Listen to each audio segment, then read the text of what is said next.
Alright. Bye-bye. It's alright. Okay.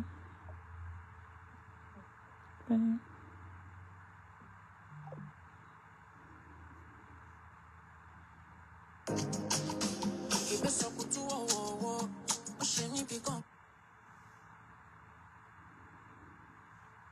Andika zvinotoitika uzvizive chii chiri nani for you to talk nemwana wako andi have that relationship of an open dialogue yekuti mwana wako ano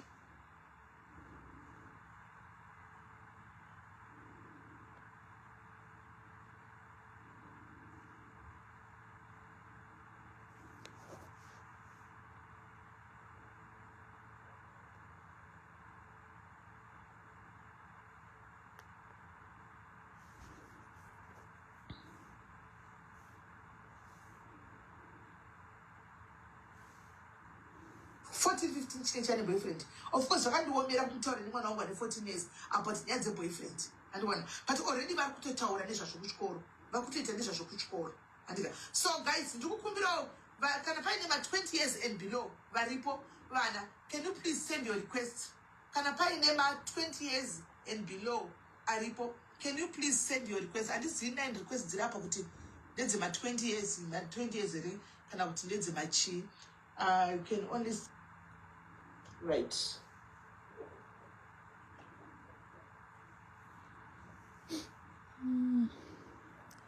Kana uri 20 years there up, alright, kuti ndizive ka.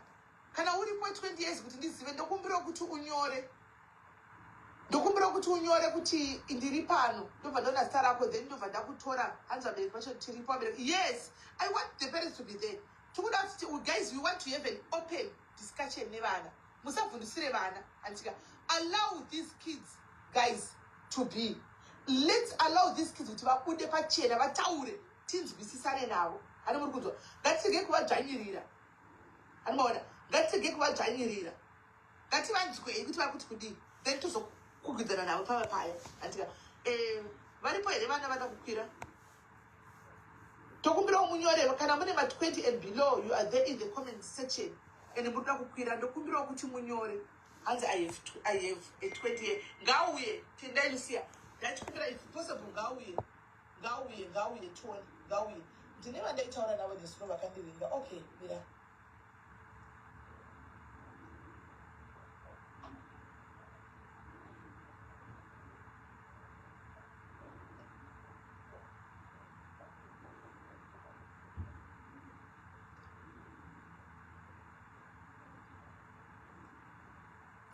Kundai is the live or Facebook? Yes, ma'am. Kundai? Yes, it is. Kundai? Yes, iriko ku Facebook. Kundai? Iriko ku Facebook. Kundai?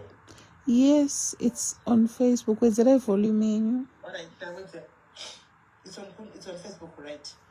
Alright, now listen up with the phone and get my follow. Okay. Ku Facebook. Chisi chimunye zinhle. Please put the number of Facebook. Vanogona kufona, they will call. Ndokumbira vanokwanisa kuisa namba yesismail ku Facebook. Ma ndikirara pakawandisa vanhu vasenda apa vakawandisa vakwira, but I don't think kuti vese ava ndovanikirikira. Ndisirewo number, right?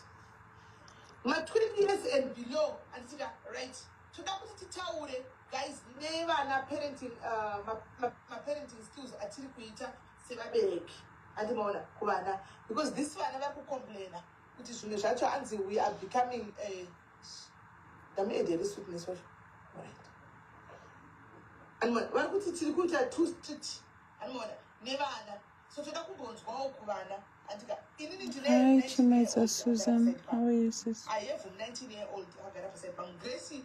Hello, Grace. Ndokumbira vanokwanisa kundinyora namba yesismail ku Facebook. Hi, sis Lionel. Gracie, hello. Gracie. Amish, hello. Amish. Hello, Sis Mary. Right. How old are you? And Rimbereki. Okay, nanti kumboda vana. Rimbereki nanti kumboda vana. Hi to Lana. So that he very free kutaura. Then vabereki will join in later. But it's fine. Grace out aningaboroka, right? The guy will tanga nekubvunza aripani.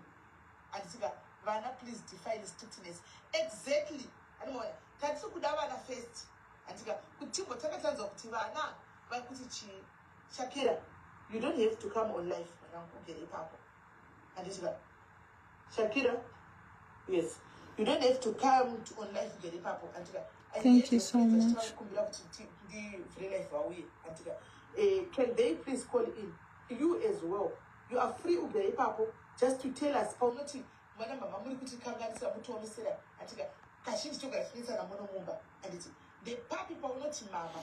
TikTok, I'm gonna search up Kanzi Smelly Diaries. Tell us, then we talk about it. Be free. And then my daughter now direct my phone up a number. In the January, presents could have been direct. Okay. What is strict Buddha going out? It's a problem. No, you are saying I am strict Buddha and going out is a problem. I want you, Imini, Iwewe. So not mama is I feel it's not fair as serious. And what I want to do this, but Imini will not Chakadai, I mean, open, be free. And I want to feel like because will stick to Bakat. To that put it where I want to feel out in many and the strict and then I should quit it Chakanaka because only go to the show, only go to the well. And tell us about that.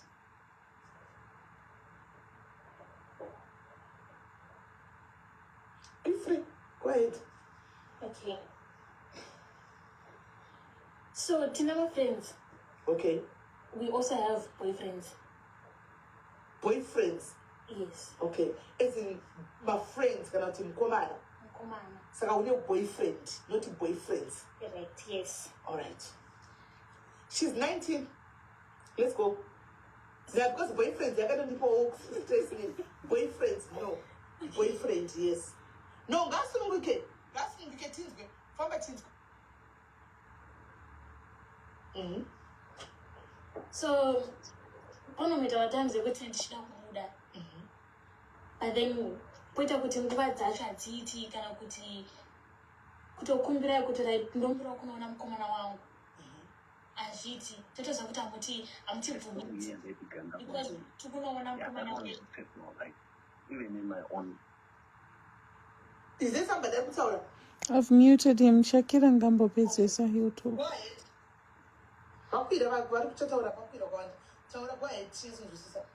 Okay, tinenge tichida kunoona mukomana vedu. Okay.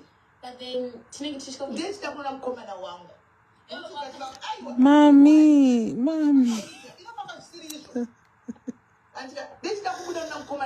I speak in English? Okay, no, go ahead. Whatever. Okay, so let's say I want to go see my boyfriend. Okay. Right? I'm scared to ask you to go see my boyfriend because I know number one, you're not gonna allow it because in your head it's gonna be like, what are they going to do when they're just the both of them? They to cheat, right? So instead of asking, we decide to do like I just do what's in my head.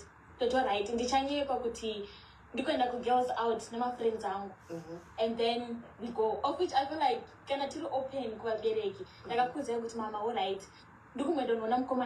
At least you know where I am. Deny any food instead of me like sneaking out. Guys, can you please mute your phones? Mute your phones, guys. Right? Hey, so I feel like if we're open to like what it shows or you're gonna be with this person, then it's more clear than could it go that is not right to of which we are not going there.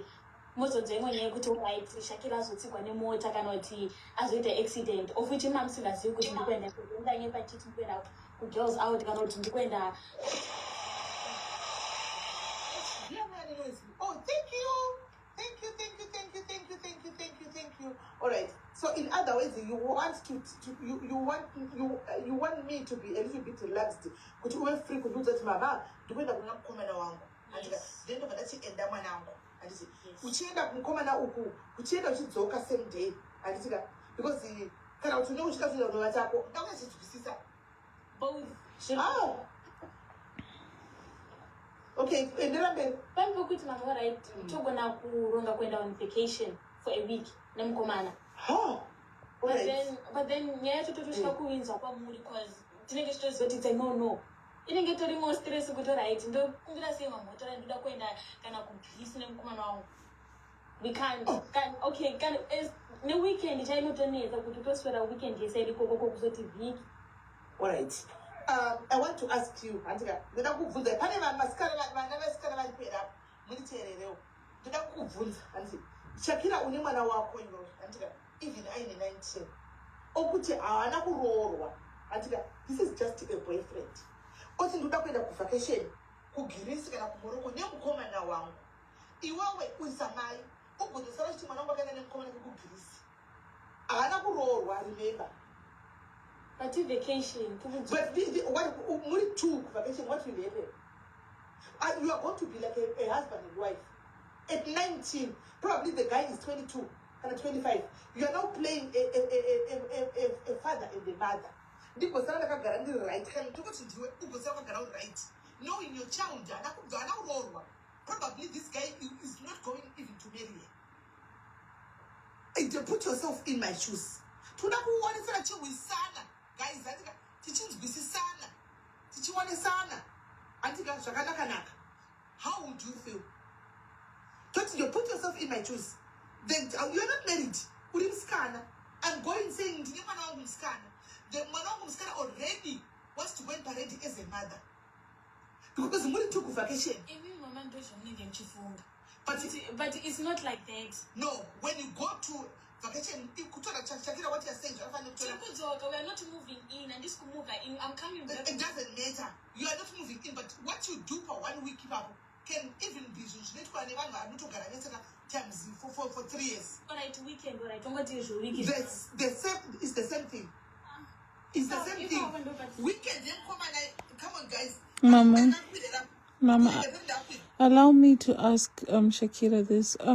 Shakira, when you do go out for this vacation, are you then murikuita here zvepabonde handikwanisi kutaura izwi racho because TikTok asi zvepabonde pamuchaenda kuvacation muchaenda munoita zvevanhu vakuru here obva wazopedza odzoka under mama and daddy's roof here ende hatisi kutyisidzira. This is an open conversation tinzwisisane kuti kuvacation kuti chaenda totonoita kunge tiri kuplay a house tiri kuita mother and father tozodzoka kumba toenda here pasi perufu yamama. Thank you for the gifts. Answer him. So on vacations, there's like activities to do. So you want to go? Come on, guys. And she's being open. She's being open. But now I want to just take away there. Kuda wapindurwa hanzi kuma vacation asi zvebonde zvinenge zviripo. Kuda wapindurwa go ahead.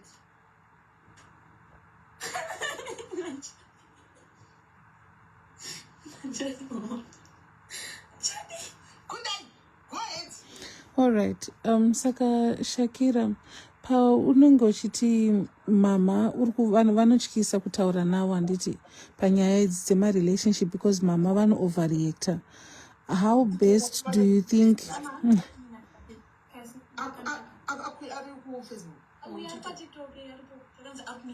Ndamukwidza paida akakwira udhara.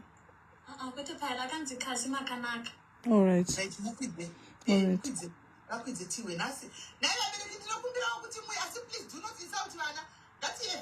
open dialogue. Tichinzwa nasi tinowata neBP guys nasi majob angu aripi nasi tinowata nemajob yowe guys right I think now I'll start doing the timer. All right. Gaitingonzwa kubva kumberi chingoisa matimer. Mira D gaitange nalia tanga kukwira tise timer chingodzika. Yeah. Right, Leah? Tipe tinzwe. Ha, nasi pakaipa. Wadi ukira. All right. Lee unezvokutaura here? Lee one. Muri sei sisi Mary, inini ndatokwirwa semubereki wangu mwana 20 years akandibvunza kuti ndoenda sei, ndichatanga kuenda rini kusleep over. Ndozvandandatokwiwa ndichida kubvunza kuti ndakarara nebhutsu sisi, BP yakakwira, kungofunga kuti mwana wangu ari kunoitwa zvana ukuru. Ndakamubvunza kuti kusleep over uda kuenda usina zvawaita here? Ani muri kuona. Saka vana chaivo kutaura chobakati havasi kuziva paini yatinonzwa isusu sevabereki. Handiri muri kuona. Number to call is pinned innocent. Lee, makuto conclude. Chimbomira conclude. Antika, mwana akati ndukwenda rini sleep over. She's 20. Mira imakada. Mukatanga neconclude. Takuvarira vana kuti vabude pachena. Vataura zvavakuda kutaura. So let's have an open-minded. Apana mwana pano, even my 19 years, why am I 20 years? But vana pasiri. Nokuti mwana wangu. Vamukutaura. Some I understand the pain and not feel like start with boyfriend because mwana. Iyo kwari ngachozvona ari ine mungana ndakubasaka. Andibona munhu anenge atori independent. Andibona so ngativavhurirei tivanzwe. Then tozotaura navo, right? Kasi, hello? Pavanhu vese vakakwira kana usiri mwana ndokumbira umbodropa mega tozokudzosai back. We want to start with the kids, please. Vese vakarequesta usiri mwana chimbo withdrawai. Let's have the kids first. Yeah. Let's have the children first. Vakomana vasikana mese muripo vakomana vakusikana uyai ma2K ese tikukudai nhasi uyai mukwire be open. Kana muna mai neni nhasi chiva invite ai timuchivaudzira pano. Ani munosvika kuvaudza kumba chivaudzirai ipapa nhasi is the day rekutovaudza tichazoonesana togasana mai. Right, Kasi, let's go.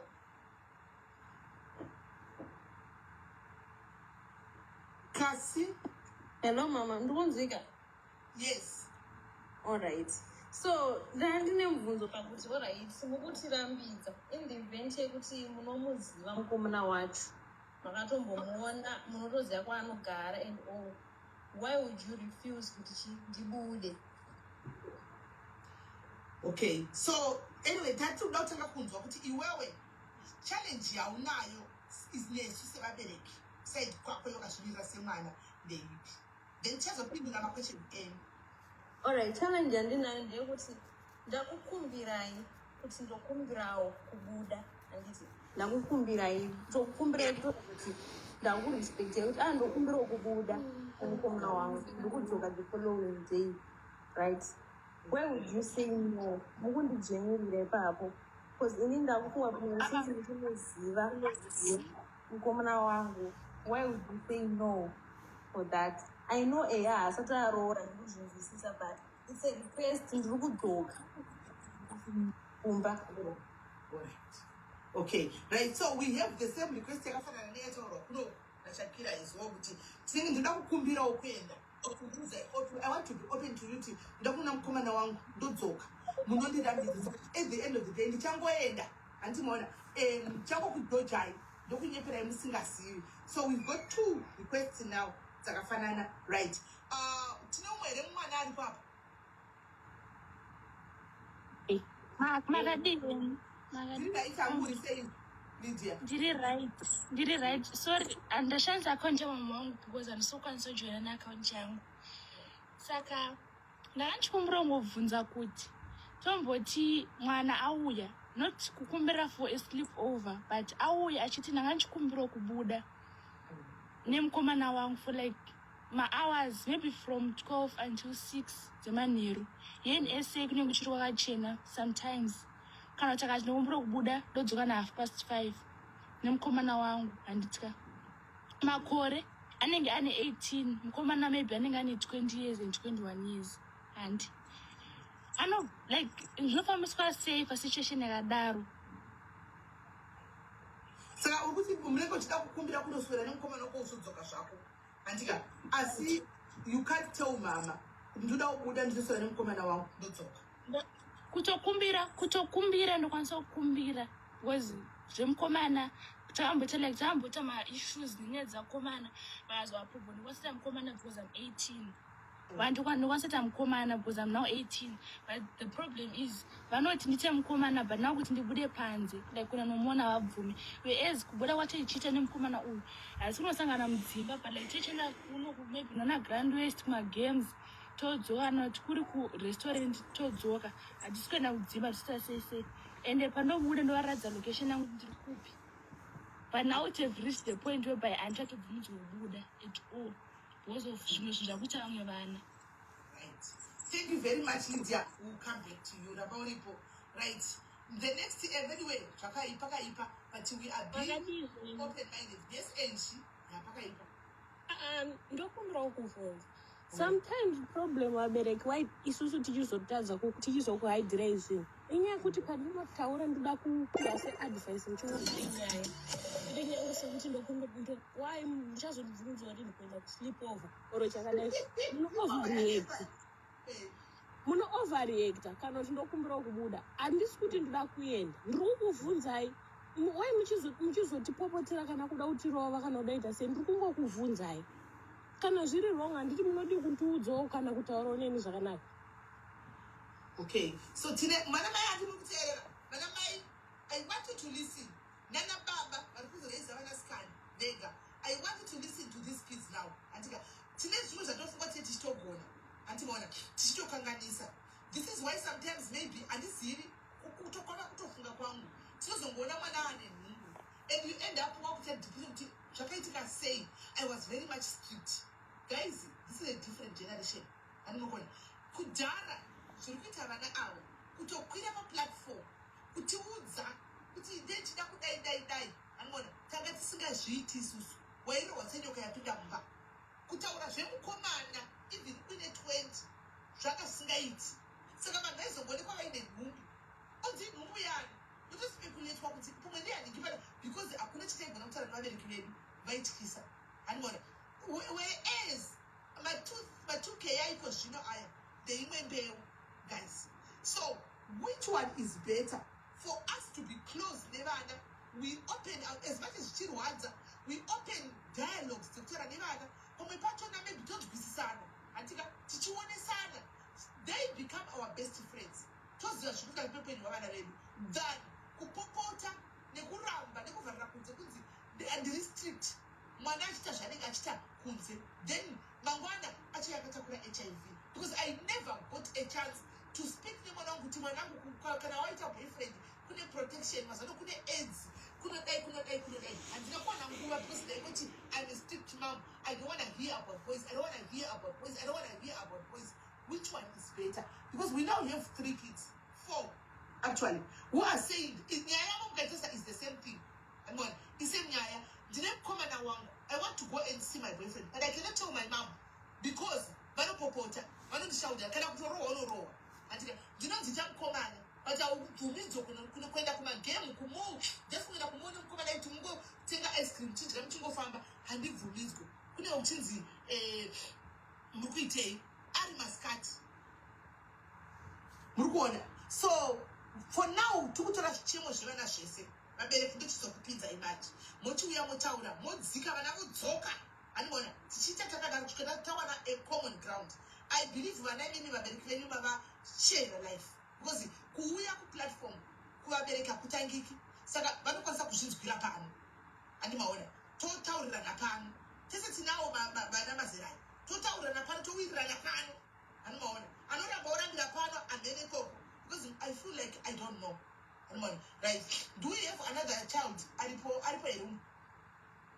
Grace. I'm sorry. Go ahead. Saka ine ndachida kutaura panyaya yekuti at times semubereki kuita strict pane mwana hazvibetseri because mwana anenge ane zvakawanda zvinenge zvichimunetsa because what usually happens is that like vasikana tiri very very emotional zvokuti at times samai nechitoda guidance because what parents really need to understand is that girls need the mother figure singaiti Bona. Saka imungana muchingopopota pese pese of which hapazi pese panoda kungopopota. In the sense that can you add what's his name? And there's a guy I don't comment section I think. I can't Innocent Tom. Papa that space. Now to please our command. Innocent Tom. Alright. The space can you please add him. Right, go ahead. Alright, pana chikumbiro kana uri muparent chimbo withdraw emarequest enyu mumbomera kusenda. I want to talk to kids first. Don't put your request for now. Innocent Tom, can you please send your request? Right, go ahead, Grace. yes, I was saying good as well as parents munofanda kumbomira kucompare. In the sense yokuti alright, maybe shamwari dzenyu vabereki dzamai muchitaura nadzo kuti ko mwana wamai nhingi ko akazomitiswa akazotizira ko echichi ndozvanoema kuzoshandisa pavana venyu, of which is kind of wrong. Saka ndoimwe nyaya iyoyo yokuti comparison yokuti ko mwana wanhingi akazomitiswa ko iwewo newo uchazve izvozvo zvokutoti even newo usina kana tombotadza kana kuti even une boyfriend yako hauzokwanisi kuratidzawo mama kuti aiwa mama uyu mukomana wangu, at least samai, at least kana ndauya nemukomana wangu kuti at least garai muchiziva kuti right mwana wangu uyu mukomana wake uyu, so that mangwana pakazoitika dambudziko. Guys, marequest tinge tichimaona akauya tinouya. Mukabva maramba muchiti add Shakira night and tichimaona will be adding.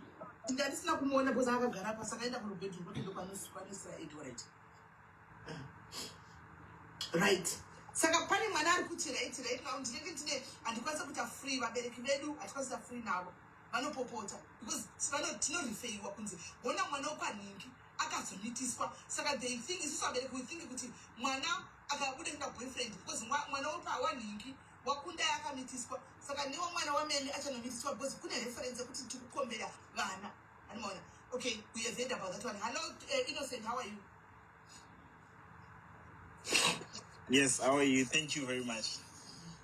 Yeah, so I've been just following up the story. I'm based in Ireland, and tichingo comment how in ndakamira pa side reva komana. I'm 25 years as well.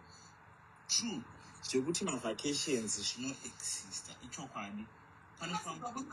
Animasiza chimboburuka itiserani. Burukai animasiza. Pane vana vakawanda vakomana pana welu yanga kukwira. Atimboisai vana. Mbobutsa animasiza endera mberi Innocent. Yes, so zvema vacations says vanduta zvino to exist. And isusu as boys tinoto requesta kuti wanna let's go for a vacation, let's do this. Tinoda ku explore how. But the girl child tichida kunatsobudirana pachena. The girl child inenge isina that mindset kuti mukomana uyu ari kuti ande vacation, right? Atina pachedu kuto respecta vabereki. Mungaona takuti ande vacation and ukaona ndava kutora musikana enda kuenda naye vacation. Izvezvizvi kune vasikana two types dzevasikana vari kuwanikwa mumastrits. Kuna vasikana vaya vari kubatira zvinhu padenga vaya ndo vasikana vekutoti enda ndiri kukunyepirai. Vasikana vatinoenda navo kuvacation real talk cheko hasiro isusu sevakomana vatinozotora tichipinda navo because tinoita kubuda pachena tisina kuda kutaura chokwadi chaivo chaiko. I will give you whoever is dating munhu wekutoti ari kusneaka out achibuda achienda kumavacation 1 week wodzoka wakatsamwirwa ndokudza kuti don't worry, it's going to be all. Yes.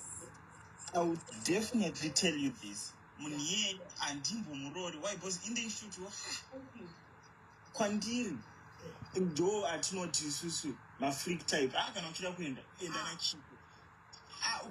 Ukabata nhingi uyu she won't allow that. Iye pachake unonga kutoona ma-values emunhu ndopaunotanga kutoona kuti pazvinozonzi munhu uyu haisi wife material yangu iyi, haisiro type yangu, but zvekunofara mubatei. But isusu tazodzoka tabva kuvacation ndakutaura zvekuda kuroora ndagara pasi ndinenge ndinewo mafesa angu ndopamunozonzwa kutoti akadanana nachipo 2 years but akazonorora nhingi. Maona mai. Saka I wouldn't advise a girl child kuti aterere isusu wakomana because tinonyepa isusu tichida kuita zvinhu zvekuti tifare ende tichida vanhu kufarawo nawo.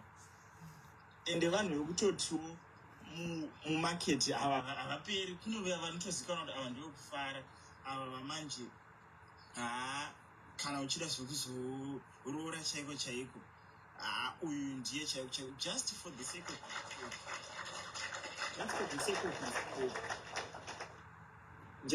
of respect.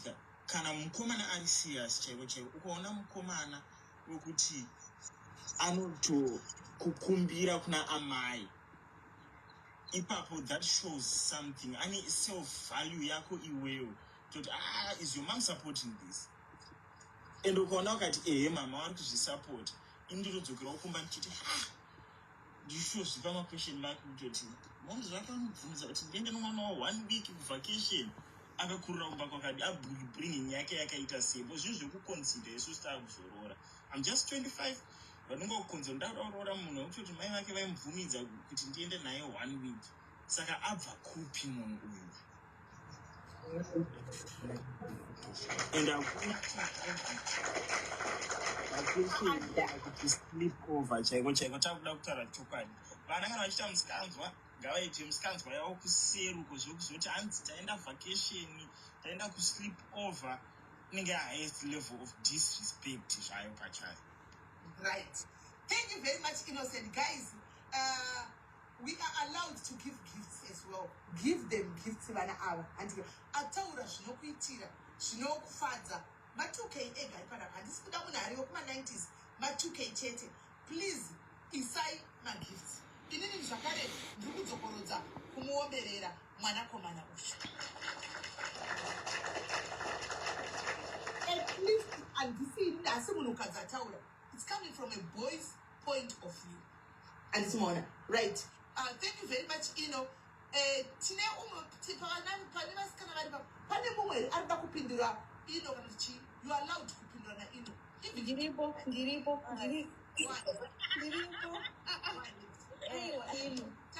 Tokuzvinzwa zvauri kutaura, but havasi vese vakomana nethat mindset yekuti hanzi youngori wekufadaya naye. Havasi vese vane that mindset. Even vasikana mazuva ano chaivo vari kutoitisawo vamwe vakomana ndongozoti aina ndongorara naye ndobva ndangosiyana naye. Saka at this point zvamai manje hazvisina basa kuti hanzi iye akazorarwa naye akashandiswa. Even vasikana chaivo mazuva ano vari kutoita the same thing. Saka haina kuti hanzi iye ada kuzoroorwa kana kuti chii. No, we are just exploring. Handiti zvekuzororana, of course yes, kana munhu azoti ada kurora, but it's not like kuti hanzi nekuti mamwe wake vazobvuma saka it's a nono handisi kurora. Havasi vese. Ita kuti inini on your own perspective iwewe, that's your mindset, but vamwe vakomana havaiti izvozvo. Right. I've got a question. How do you use a boy? Mama zona zvakuitika. Unongozindarara naye. I don't know how it's done, but I want to hear from you. How do you use a boy? Nangu handidaro zvangu, but according nedzimwe nyaya dzatinonzwa, unogona kungonzwa kuti takadana naye zvewiki ndikatorara naye bva watosiyana. Ende musikana hatombovi remorseful about that. In your own senses, auntie, kuti hanzi ndakadana nemunhu ndikarara naye ndikamusiya ari musikana akashandiswa iwewe. In your own sense capacity yesense dzako akashandiswa ndiani? Mama zona kune chekuti hanzi kushandiswa here. Yes, it's there. All right, we'll start pakuti. I'm Cassie. Yeah.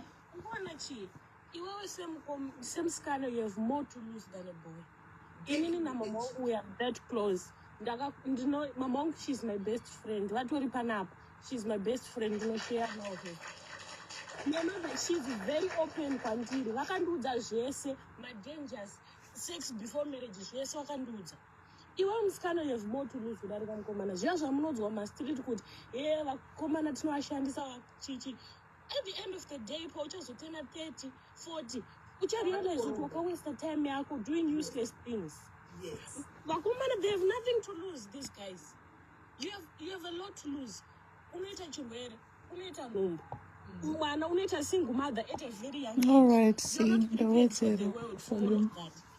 Mama, can do that. So, mostly, I don't put in this support as kind of put you when I'm sleep over. ndakavunza mama wangu question iyoyo because mukomana wangu akauya kwandiri akandikumbira kuenda kusleep kuti ndiyoumba kwake, and then I told my mother, and then wakabva wanditaurira handina kuzoenda. So zvekuenda masleep over kumachichi, you have a lot to lose as a girl. So it's not kuti uzvivalue umirire hako time yako ka than kuti ndoshandisa mukomana ndodii. I know kuti vasikana munoti munoshandisa mukomana muchipiwa mari muchiita sei, but muchazoona kuti mari dzamunopiwa it's worthless. It's not about the money. So it's not about the money. It's not about everything. My point right now is innocent. His mindset is vakomana vadangoshandisa vamwe vasina kufa daya. That's wrong. Not every guy is up to that, to be honest. Izvozvo ndazvinzwa, fine, I get it kuti vasikana ndovanokasika kupera, but my point right now is haasi wese mukomana anoti just because wabvumidzwa saka ndauda tokushandisa handichatomboda kuita serious thing newe. Because sometimes tinonzi munhu musikana hunhu hwako musikana iwewe zvauri zvaukukwanisa kucontributa murelationship. Are you even respecting the guy? Because vakomana nowadays vakuda respect. Because mbona tikadaisotarisaa in nowadays tikada kunyatsotaura chokwadi chaicho virginity haichanyakosha. It's not like you lose. No. I don't respect the guy anoti uyeumba kwavo kusleep over. Anoti ndiye week achindidzosa pamba pamai vangu. That's fine, to be honest. That's fine. But mindset yekuti munhu isada ngokushandisa, it's wrong. Vamwana havana that mindset. Ndokumbirawo point yawo. Ndokumbirawo mbotaura, sorry. Ndokumbirawo mbotaura. Thank you so much, Simeli. Ndandichida kubatsira pana musikana ataura nyaya yesleepover achiti ndokumbira kunoita sleepover what handete. Old are you? Simeli. How old are you? Simeli. How old are you? Yeah, I'm 28. Hausi mu2K kuruka. Tikuda ma2K. Hausi mu2K. Tikuda ma2K because your generation likuneza lezi. We are raising ama 2K. Tikuda kunzwa what is in their mind. Ama 2K are. 28 hausi mu2K whatever you remember. Lydia, please be patient. Tunachitaura the chance. Tikuda vari kuti vari kufamba negeneration yaiko zvino yavari kuti zvinhu hazvisiri animaona. Sleepover mapoto. Alright, gandidziruke, but sleepover mapoto angotaugwa nechirungu chete. Alright, gandidziruke. Thank you very much. Kubika mapoto muchazokwira. Don't worry dear, muchazokwira zvenyu. Zvaizvozvi tiri kuda ma26 and below. Ma2000 26 years and below. Do what tiri kuda. Animaona. Because we want to know, like this is an interesting debate. She is saying Nanzi Nakasi, virginity and syllabus. Mkore uno, honestly speaking. I don't know about that one because I don't know my 2K. But it's also walk my chamber. It's also said that virginity was everything and more. So my 2K I put virginity and syllabus anzi. Tino kwanza kushandisa mkomana. Kumuza tuligira kama ndakacheza one. I don't know how here to platforms over chitaura tidzidze and more because ndikasa fungwa dzangu ndedze old school. I want don't zikuramba nevana. So with you at my age you are doing a very good job. You are doing a very good job because the man tatoona zvakudzidzwa kumba kwavo tatoona zviri mumwana. Thank you very much. Right, go ahead, taura yenyu. Yes. Munachikumbura ngoedha point pataura namukoma Innocent pavataura kuti hanzi zvemavhakesheni kunorara kuvhakesheni kunotoradza unhu musikana and ndichingoitsigiro pane point yataura nasis Angie. Well, they said that nasis Angie ichokwadi, it's very true because even Bible munotaura kunzi hanzi masikana bhodhi yedu ndotemberi yedu handitika that's why kuchitopiswa mari dzerora kuti tirorwe isusu. So kana sakunoita zvemavhakesheni because we're spending there for like 3 to 5 days nevakomana that's inonzi vacation handitika kana tinospenda ikoko for like 3 days and 5 days handitika it's more like obvious pa 3 days zodzo tichitorara navo tichiitwa bonde and stuff ikoko whereas tozvidzikisira value semwana musikana ipapo even ma-sleepovers how can you go and sleep kuba kwemukomana asina kubvisira because vakomana izvozvi vanotamba skana, they play girls a lot. I also have a brother vanhu anouya nemusikana akashara naye musikana wake, but that doesn't mean ndemusikana wacho aroora. Musikana yanenge achimurara naye tangomitiza, and trust me, zvekunhanzi virginity zvisina basa mukoro no, virginity itori nebasa, and a lot of guys they are going around looking for vasikana tori mavirgins ekuti aroore. Zvekunha anazororo asinenge asisiro virgin, maybe it's because of background yemusikana, but zvema-sleepovers nema-vacation it's a big no. Nezvavanhu aya kuma-21 years kuma-25 years vakambomitiswa, vasikana ma-2k akambomitiswa vakazosiyiwawo. Maybe that no one wanokwanisa kuita zvema-vacation and stuff, but when you're 18 19 usati watombororwa nachasei kana usati wambopinda mumba wabuda nachasei, zvema-vacation it's a big no, because kutozvidzikisira value yako semunhu. Body count yako pauchazororwa inenge yapapi paunenge wakuzororwawo. Asi zvemabody count sorry ndakukukata, sorry aiwanda zvinhu zvese zvamataura kuti ningiki. I'm not saying kuti ndinodaro, but I'm just saying kuti nowadays zviri kutariswa kunze. I was just saying kuti uyu innocent angaitanzire mune muda kungoshandiswa, havasi vese. My point was havasi vese vakomana vanoda kushandisa munhu, to be honest. And virginity ine basa. I'm not saying virginity but ine basa. I'm saying kuti nowadays vamwe vanhu havachaikoshesa, but ine basa. I'm not saying kuti munhu just sleep around, no, but virginity yakadokosha, and munhu kuzvichengetedza kumusikana it's important. Ndozviziva zvese izvozvo. My point was havasi vese vakomana vari pakuda kungoshandisa mumwe vasikana, manditora zviri wrong. Alright. Guys, let's go to our point. To their point yekutanga kuti tinoda kuenda ku sleep over, but tinosha kuudza vana mai because vanopopota vanoramba. But since we are 19, we are 20, we are 21, we are 25, right? Tinoda kuenda ku vacation, by inonzi vacation, but vanotirambidza tine vakomana vedu. And then there's a very interesting comment that caught my eye in the comment section. Somebody said, "Bonde reku vacation, your vacation, ref 5 days, ne bonde, ref 10 minutes kuseri kwe jurao, mai vasingazivi, rese ibonde." That is a very interesting one, and it's true. And what's your take about that? Nabereki murukunzwa kuzotonga pane comment yandaubata yanyora somebody else.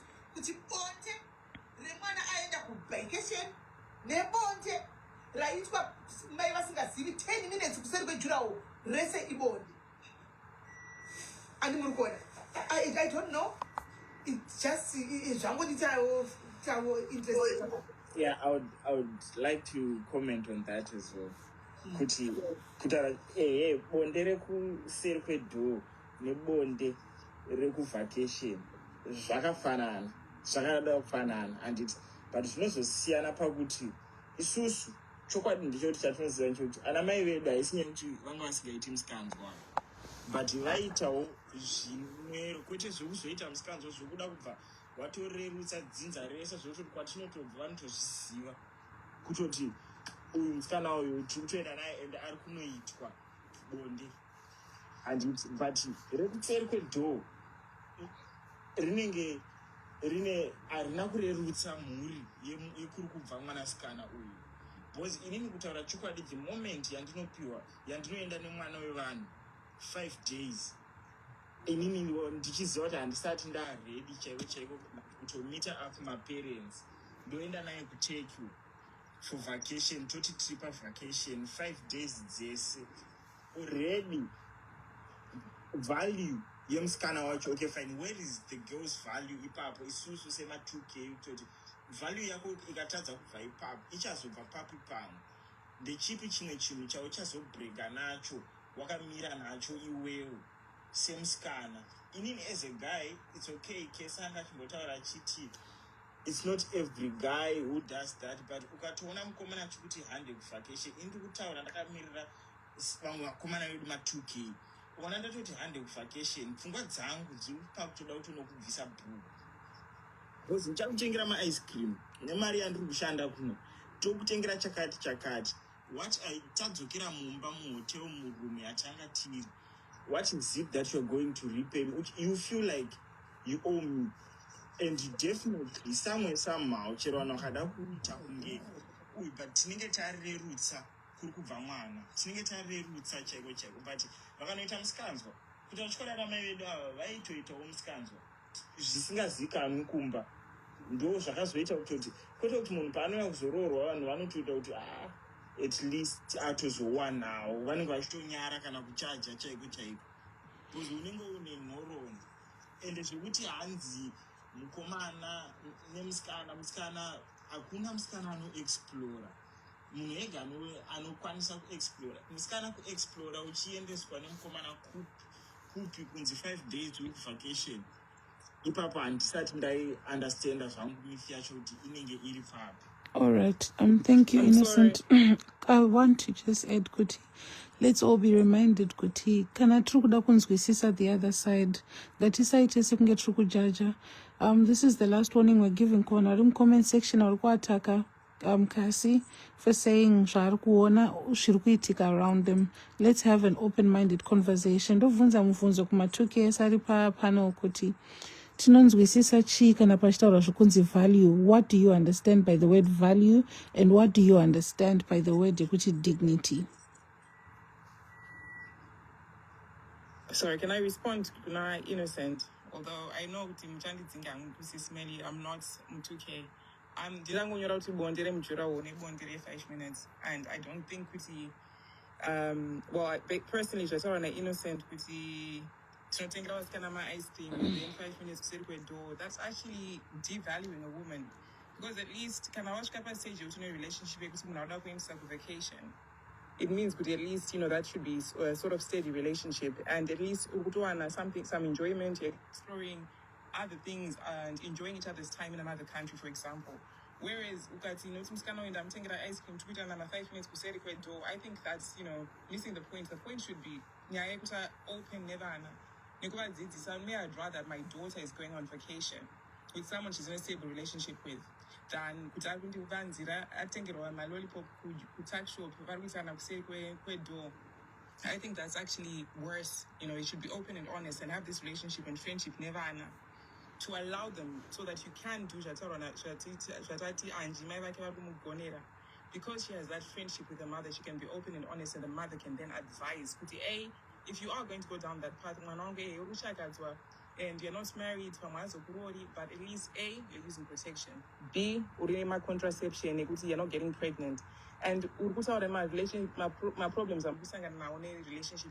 I think that should be more of the point. We allow our children to come to us, and we're open-minded and allow them to change. You know, either way they're going to have sex. Is it behind a juror wall or is it in quality? But, you know, discussion mukati, and your child is still going to do what your child wants to do. And just allowing them to that's my point really on that one. I have a question to you, Kona. I don't know whether it has happened to you before or not, but do you actually sleep when, like you say, I know it's the same thing, yeah? In the case your child is going for a vacation with a boyfriend and she sleeps there, you knowing. No, do you know what? I'll answer you very honestly. Like I said, now I'm my mom of a teenager. My daughter's not at that stage. She's 14 this year. And also, environment and I'm in England, so things are extremely different. But what I would say, speaking as myself, when I was a teenager, I was 17 years old, I was a head girl of my school, and I was that perfect child, but people didn't know my jura hobbies. And I got pregnant at 17, and I was a head girl. And because I did not have an open relationship, and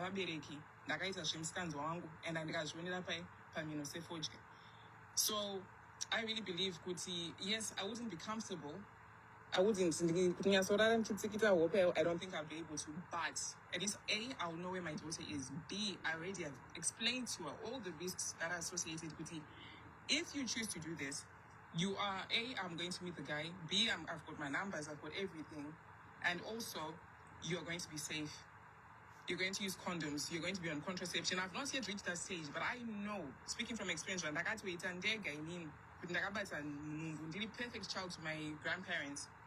Ndiri head go which my sports captain, everything, but Pampas na sex education and things went terribly wrong. So I'd rather know the truth and accept reality as it is. Kuti tichida kusingaita ancestry pa TikTok panapa.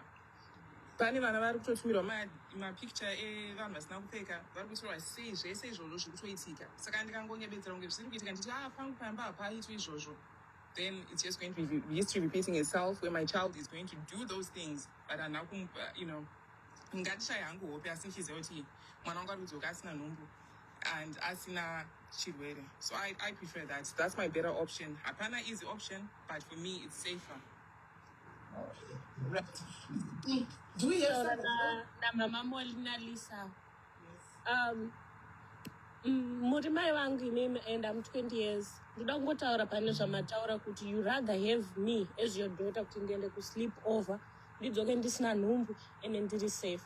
Mukuona according naana mai mazuva ano vamwe not vese vakuvhaliwa kuti mwana ana nhumbu mwana ana chirwere, and that's not all zvatinge tichida. Yes, kusaita nhumbu nekusaita chirwere it's part of it, but iwewe as a person value yako as a person kusaita nhumbu it's all part of the process, ingoro part yezvinhu. But zvekunzi mwana ana nhumbu mwana ana chirwere zvingori zvinhu zvekuti makuzvirerutsa makuzviita simple makusymboliza vana kuenda masleep over just because ndadzoka ndisina nhumbu, just because ndadzoka ndisina chirwere. Absolutely, because to be honest, I also speak about mishamwari yangu yandaishanda naye angari mukadzi wapastor teenager akaita nhumbu ane 15 years and they obviously vakachengeta. So there's a difference in yekuti it's not comfortable and it's not good accepting ndozvitori for me ndozvitori because yes, our values as far as virginity, how valuable your virginity is, but ultimately next society that we live in it was so easy. It's safer to just be honest and also accept kuti ndochokwadi ichi ndinogona kuvhara mwana wangu mudo. In fact kunoku mwana wangu anoenda Fridays vanoenda kugroup yekuchurch inonzi youth group whatever. I didn't even know kuti mugroup imomo ndoma vari kutoita chii kuti vanotanga vaenda kuKFC vosangana nemaboyfriends avo voita sei. I can never run away from that because ndiri kutofunga kuti mwana ari kuchurch but in reality kuchurch kwacho vari kungoita zvekukisana matoilet vari kuita sei. I'm not saying that's every child, but as long as I know I've had these talks with my child and she's honest with me akatotaura kuti yes, so and so is got a crush on me vachiri vadikawo. Saka it's not yet stage yekuti akutaura zvemasleepover kana zvesex kuti ndinotomuencourage, no. But my conversation actually, I would rather have them nekurwadza kwazvo chiro tikachoni tikuzvirerutsa, but tikuzvirerutsa in a safe option because tichida tisingadi zvinhu zviri kuitika munyika izvi izvo zvemafoni tikavhura mafoni evana vedu tinoona mamwe horror story. And I'm really happy for you, Angie, kuti you feel very strongly about this. It's good, but dzimwe your society determines how your actions are. My daughter's best friend, I had in year 6, which is 10, 11 years no. I'm going to end up my dating my boyfriend. I was but I will just prepare. Okay. Thank you, Mama. Thank you. Do you know zvandoda kuedha panyaya yataura naMama Mona Lisa? Panyaya yedu isusu ivo vari kwavari, isusu tiri best ndiri muSouth Africa. It's a small town. Ndino basa rangu ndinosangana nevasikana vakawanda, mostly mateenager nevakuita sei. Chandiri kuona chiri kunyanya kuitika kune vezera rangu inyaya yekuti financially havasi free. Vari kuda kudhipenda nevakomana vavo, kupiwa mari, kupiwa basic things chaunokwanisa kuitirwa kumba kwavo, chaunokwanisa kuzviitira wega, nekuti havana kuvhurwa mindset yekuti you can work for those things, you can do this for those things. Kwandoshana ndinosangana navo vachindiudza vachitaura neni kuti my boyfriend bought me this, my boyfriend anditengera trouser 400, anditengera hembe yakadai so. And inini mostly hangu kwandiri mama wangu anditengesa hembe, zvinhu zvandinongowana as a basic needs. Zvinhu izvozvo ndikuona kuti hatisi kumita, vabereki vedu havasi kutiudza panyaya idzodzo, vari kuti haidhira zvimwe zvinhu vachikangana kuti I'm 19, I'm 18, I'm 20, ndiri paTikTok, ndiri paFacebook, ndiri paInstagram, ndiri pese ipapo, I'm exposed. Havachandipa exposure kumba, ndakupiwa peer pressure nevayangu, ndochinozondipa kuti ndiite amwe madecision andizoregret unless mukazondibudira pachena mukandiudza inini kumba.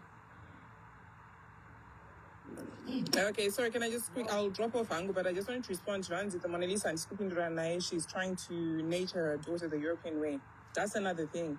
You also have to see your environment, because in East London, European way, I got Zimbabwe, and I got pregnant in Zimbabwe. Ikoko kuchinze mwana wamai ningane mwana wamai ningane apana kuzvitiza is whether you're in Somalia, you're in Uganda, you're in America, you're in the UK. Phone up a number yakapinwa hiyo tinaisha. Knowledge. But look on Facebook if you want to call 49. I'm saying she's open enough to not to all my teenagers when we start to have my hormones.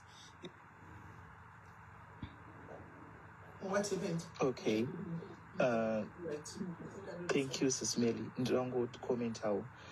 I want to support Mama Mona Lisa Ngwachitaura. Inini, I'm 22, and as a guy, I also grew up. Namai vachindi udza advice, vachindi supporter. Firstly, kutaura about this name Bereki or zvachitaura na Mona Lisa, it doesn't mean kuti she's encouraging mwana wake kuti zviite. But vari kugara vaprepare mwana because zvinhu zvatiri kusangana nazvo when we now grow up. Ini ndakamirirawo society yangu nekwatinobva. The reason why we are now doing it, engaging, yangu mukandijaja, but we are doing it before marriage. The reason why we are not doing it is we are looking at our families, Makuru, that we look up to in the society, in our families, in our churches. They are living in unhappy marriages. Unotonoti mukadzi uyu murume wake ane zvese atengerwa push present, atengerwa cheap, but they go on kunochita kunze. Saka which means there is something that is happening in the marriage. And it is important to see compatibility, yes, sexual, before and up in the marriage. Because we know so disappointing or muskana or not munhu ane zvinhu zvisingakusatisfy or uri mukomana wona kuti mukadzi uyu azodai. Saka why not do it before togara taziva kuti zviri kuita here kana kuti hazvisi kuita tisati tapinda. Saka zvakakosha kuudzwa so that when you then do it wakuzivawo kuti unoita neprotection, unoita uchidai kuti musazoite nhumbu, musazorware. That's my contribution. Saka nai mwanangu, I want to ask you, so you want to explore kuti munhu uyu zvinoita here pabonde kana hazvisi pamwana wani. You are a great child, right? Unoda kuexplore pamwana wani.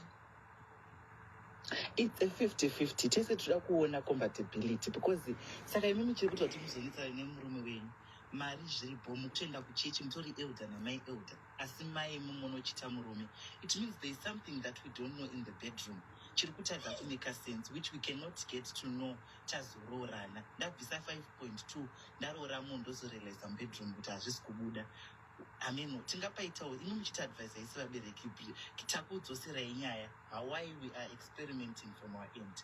Muchitiudzaiwo from your end kuti ndikumbura kungotaura ndibva ndaburuka zvangu. Ndazobata ndazobata musoro manje. Maona matendiswa nevana vedu. Maona matendiswa nevana. Deeper. I was actually trying to avoid that taking that route. But we are there already, and this is a boy 22 years old. And we are seeing marriages getting, they're ending every day because this couple, they've got everything that you guys can end from outside, yeah. But there's something that is lacking inside, and it's this is maybe topic that would pinch out. No. We are remember in platform number 2K, right? So Giovanni Matao is still working do that. It was do a lead and before long. So it was something really interesting until. Whether we like it or not, I'm going to by advice. To you and Mama. Twitter say, I was 2 minutes in Chiparam, 2 without living. Until take it so that takes to the Kundava to pay to make a kitchen. Komuraba. To explore to compatible. So it's a very, very valid question. You can answer on that one. Okay, I don't know. Put him 2K. I don't know, guys. I don't know on this one, guys. If there's okay, if you guys want to answer. Mine's my question is but the head on never we go good at right account ya Nev iningeripa private. You're the only one anokwanisa kumueda, and then Vida my parents ratitozo eda afterwards. So for now parodama 2K please.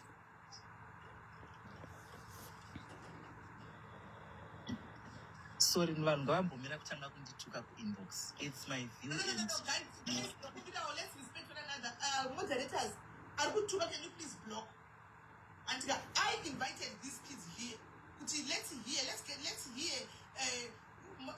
life ya program as ma 2K.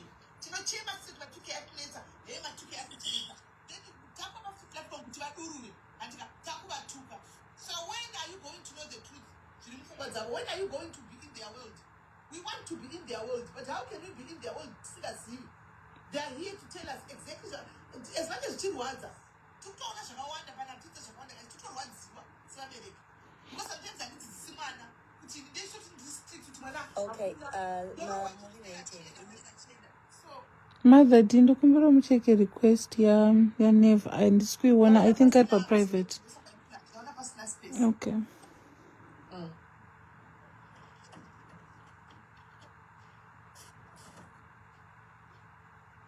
Right, go ahead. Please. Thank you. Hey. Hello everyone. Nashilongo pindura ngu anzan ha ona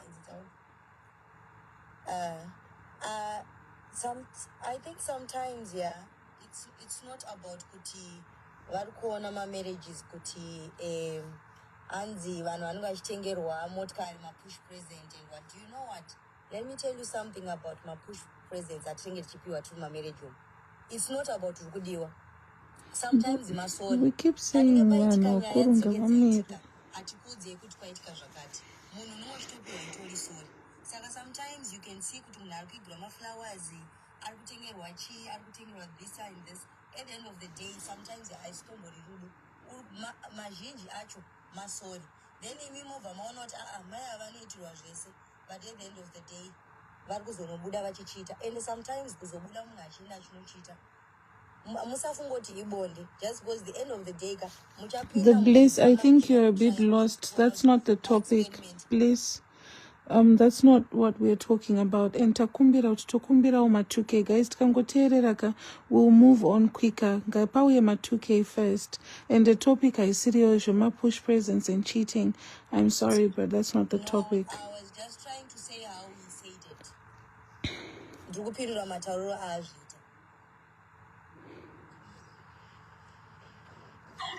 Okay, So my I don't know how apologies. you Maybe want to Linda use it. divert that topic. Yeah. Ndikungopindura how he said it.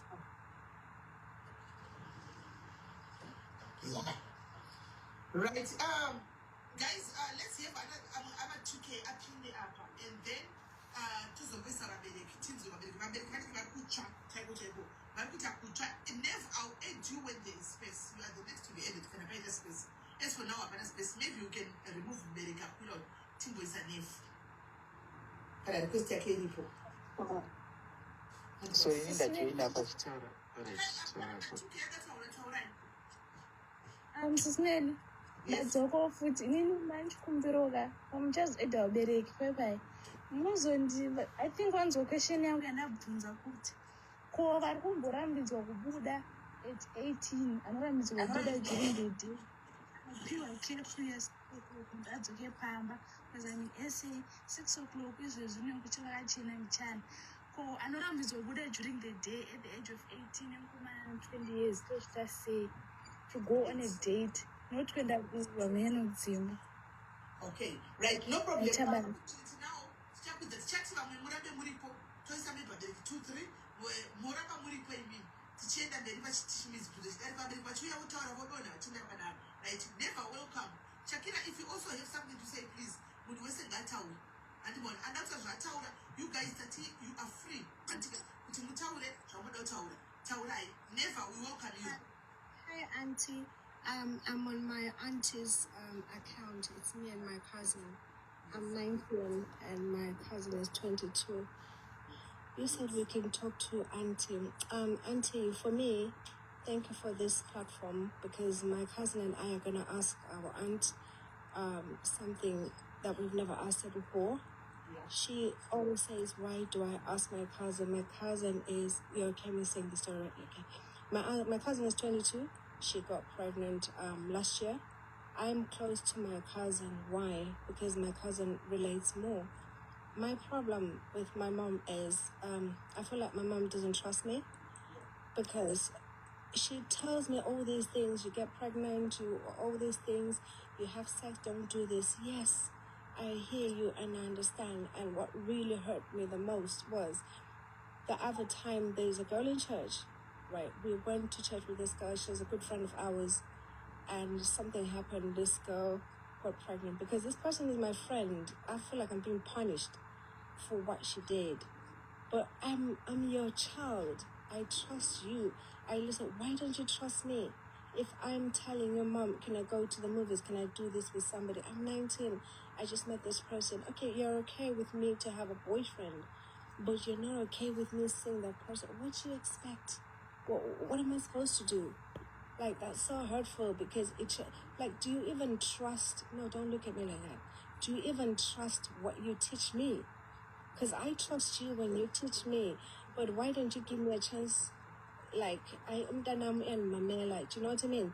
But no, every time it's like someone does something, oh, this person's child, they've done so well, blah, blah, blah, blah. I'm being compared by these glorious kids. I haven't done anything. And the reason why I relate more to my cousin is my cousin said I made a mistake because I was rebellious. I was given the hard hand. So when I talk to my cousin, she tells me, don't do this. Look at what the end result was, right? And she at least listens to what I have to say. Do you understand, Auntie? I'm not a rebellious child, but what I'm saying is, where is the trust? I sit down and I listen to you. I've never felt anything. I've never done anything, but you just bombard me with, because my friend has done this, Auntie, and it's so hurtful. Am I supposed to hurt my friend because they made a mistake? Or because they made a mistake, was I there? That's not fair. My bad. I don't mind. I Bombastic understand side if eye. I'm going on vacation or whatever. I'm not even going to talk about that because I know for me, it's not even a no-no. Pananyera I'm mu comment talking section about anza kushishila the teaching chirungu your ati brain, chanzo. wanting to go through my phones, go through this because my friend has done Yeah, this. don't look at her like that. So, Auntie, I'm asking you, if you are teaching, I don't know, she said your daughter is also here.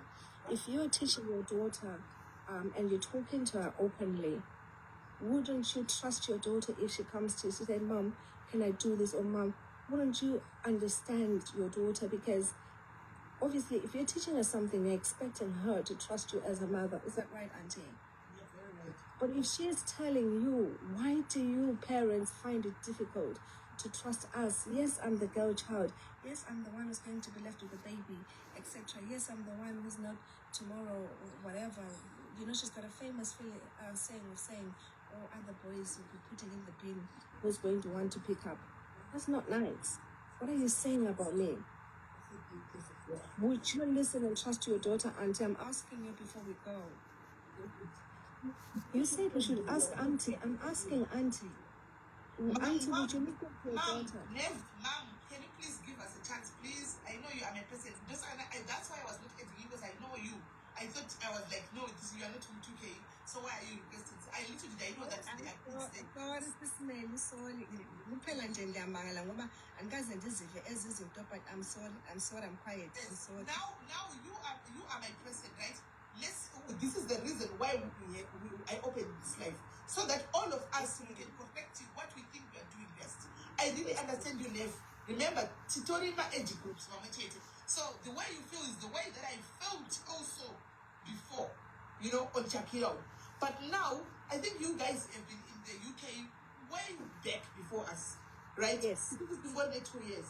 But I think, as for me, I'm just going to talk, since you asked me, I'm just going to talk my own experience, right? Probably it will also help your mom. And when I got here, it was kind of difficult for me. When I hear parents saying, I'm taking my kids or my child, they're having these sleepovers. I said no sleepovers because the values in Africa and what is done here is totally different. Remember, when you are in Africa, we grew up being told you cannot go anywhere with a boy until you are married, right? And dating, they ended up, allowing us to date just for the sake of age and stuff like that. But you would not be allowed to be close to that boy, of which it doesn't make sense though. I have a boyfriend, but I'm not allowed to speak to him. I'm not allowed to be talking naively to. It did not make sense at the time, right? So what I then did immediately, I sat down with Shakira, she's there. Papa, no. I sat down with her. I said, okay, when she turned 18, I said, Shakira, you are now 18. I am allowing you, I'm just not allowing you, I'm just, removing some of the restrictions that I put on you, just to be a little bit relaxed. I am not saying I'm giving you a free will to go and do things outside. I sat down with her. I started talking to her about sex. I started discussing now about my dangers. I know when you are in the streets that, this kind of things that, you can meet in old boys or something like that. I started having those kind of discussions. At first, I told her because she knew me as a mom who's very strict. But she was surprised when I started, having this kind of conversation now. And I said, you know what, I'm trying to be close to you because I want to know what is happening in your world. Be open to me. Tell me everything so that I can know. Right? That's when I even realized, when I started saying that, when she was saying, I am going to a friend young, I'll come back around 9, probably she was with your boyfriend. But I was just, I didn't know, but the thing that I didn't know, but she was still doing it though. Because I was a hard mom, now she couldn't tell me, I'm going to see my boyfriend. She would just do it behind my back. And I didn't want that. I wanted to know exactly what is happening. So the moment I started speaking to her, let's have an open relationship, let's be close. Let me take me as a friend when it comes to those issues. She started opening up to me, I'm going to be honest, guys. Hey, just saying, how are you? Can I see the boy that you are dating? How was your day? I remember when we were still discussing about it, the boy called. Sorry guys, the date came in the club there. 2 seconds, because this is girl stuff. Some of the things you don't want daddies to know about what's going on. So, Nev, please stay there. I came even after you in the UK. Stay there. Let's help each other. Let's not drive away our kids. Smiley, I think there's a mix-up.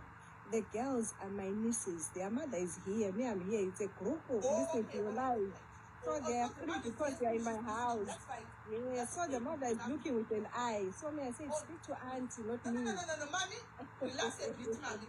We don't want to push our kids away because of some of the things that we can. She can hear you. Yes, we don't want to push our kids. Yeah, let's have that kind of relationship with them. Can I have the church of doing it? Okay. So, but thank you so much, Ismaili. The girls are about to go. They're asking, please, what do you think about their question of, what did you say, if we don't trust you? Okay, yes. No, the question, the issue is Papa, they trust you, Okay. Mommy doesn't think she's just scared. And stuff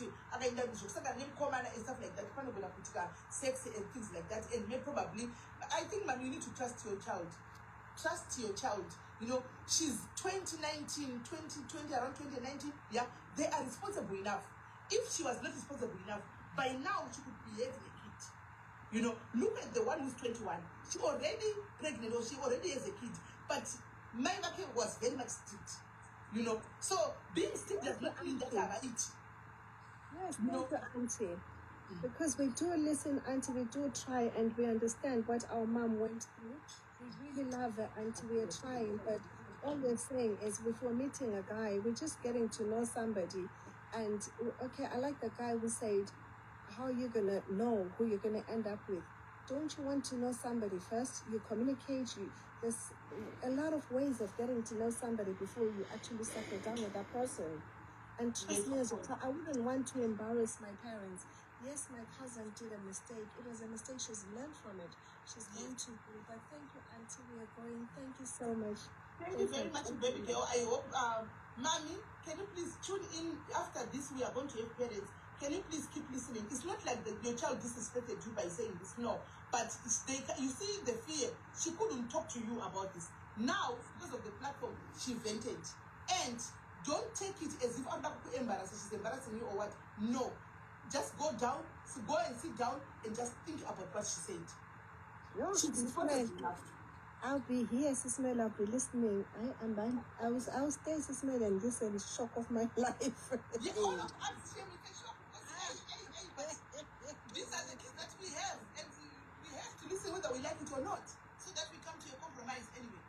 Right? So yeah. Okay, thank you. Okay, thank you very much, guys. Right? I know, Mama, please don't get the shock of your lives.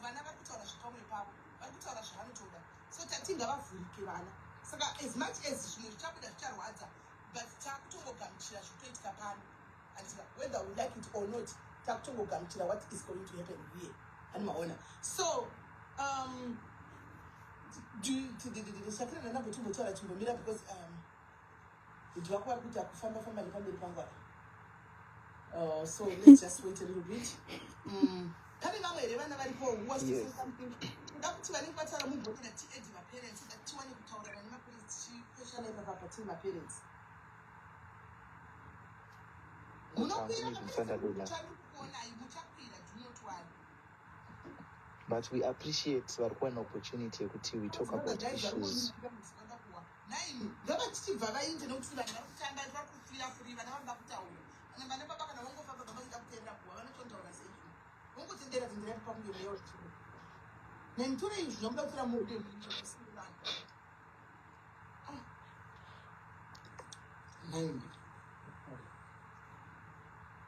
Hi, I just wanted to speak quickly, and I fall in the middle.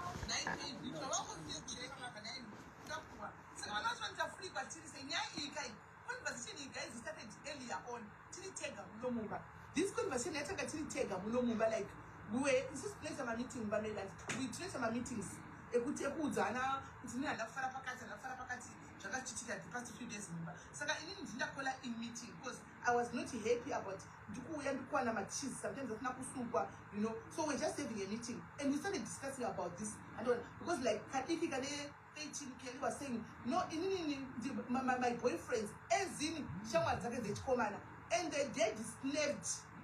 She goes, what did you say? You know, and then the let you know. But I know you got to speak and because I do not sure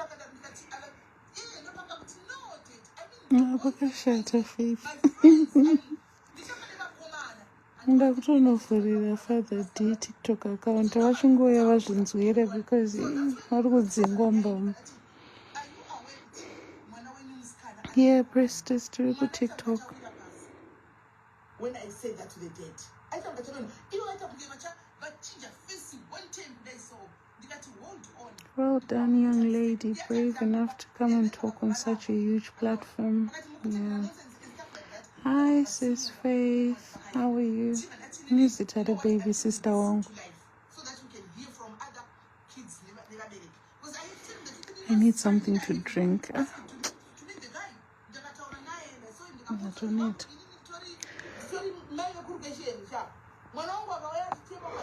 I'll come for you big time.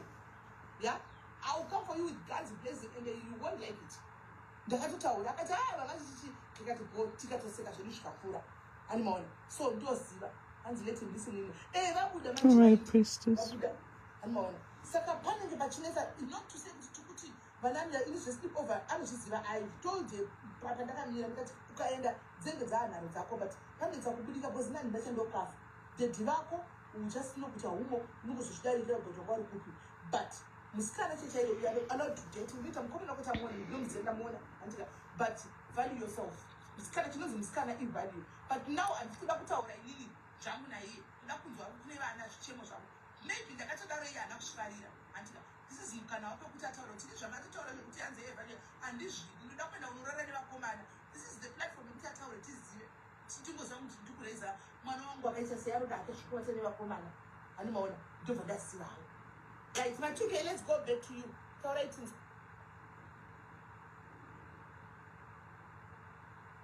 Anybody, anything to say, my 2K? Can I ask Sissy Melly, I'm a mom. Is it okay to speak up? Yes, it's fine. Go ahead.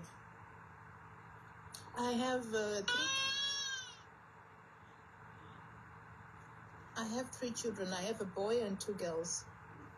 As a mom, I think a parent anofana kuita friendly kuvana vake kuitira kuti mwana asakutya. Mwana akakutya mwana anono open up kuna somebody else kunzoko. I had an eye opener when I watched the movie Adolescent. I don't know if any of you know the movie Adolescent. Yeah, Netflix. I think we should all watch it. Nevana vedu vabereki vavo vakashamisika vachinzwa zvanga zvaita mwana wavo, yet mwana was under their roof. and mwana, they thought with mwana karara, yet mwana was up to no good. Saka, let's make vana vedu our friends. Even mwana kati, when I'm playing with my boyfriends in school, just listen as a parent. And then also mutaurira, but you have to be careful playing with boys. Boys, they don't play nicely, or musatambe mchibatana, or making them know and be alert and be aware so they can open up more to you as a parent. Apana chino chinorwadza sekuudzwa what your child does outside your eyesight. Zviri nani wemubereki uzive kuti this is my stubborn side of mwana wangu. Kana kuti this is my honest side of mwana wangu. I had a friend. Mwana wake will go to the supermarket just across her house. But zvaakazoudzwa kuti mwana wake was doing ka, the mom went in shock. One day the friend told her kuti, iwe, zvandaona mwana wako akapfeka kumashops ka, come right now. Mwana aienda ne extra clothes. So that when she's, outside the school, outside the house, to montenga something, but on the way to the shops, it's like, I change a hembe somehow. It's because mwana anochika kutaurira mubereki, or mwana ada show us something else outside the mother's presence. Let's make our children vana vedu, shamwari dzedu, so they can open up more.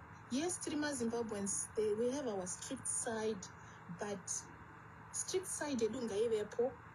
Inini as a parent, inini personally, I would allow mwana to date from 21.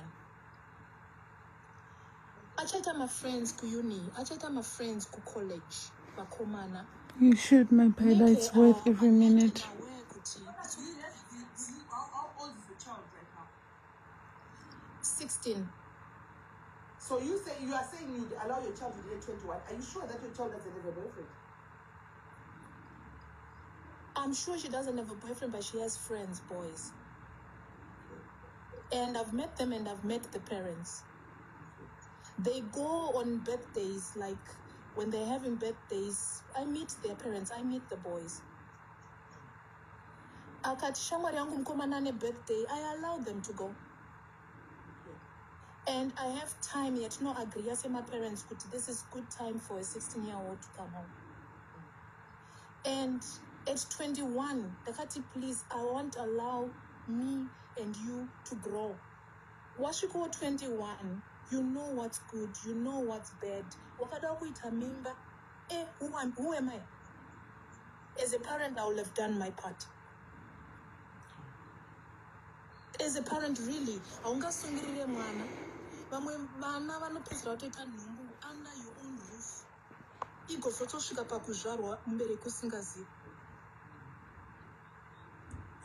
So at least allow kuti inga we were friends, inga mwana wangu was opening up. Akazoda kuita outside your, what you had agreed and talked about as friends, as mom and daughter. Then we will not, at least I did my part. Mwana wangu anga nemsikanzwa wakewo zvake. Yes, as a mother. Sorry, Shunaitika. Shunaitika, Shunaitika.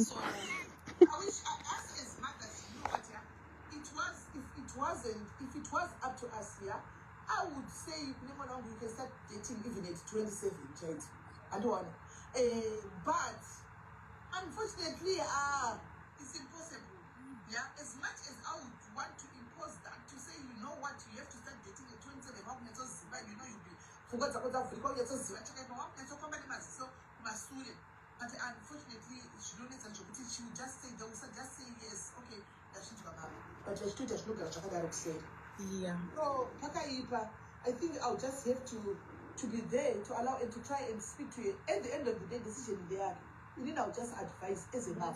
Yeah. And as a mom,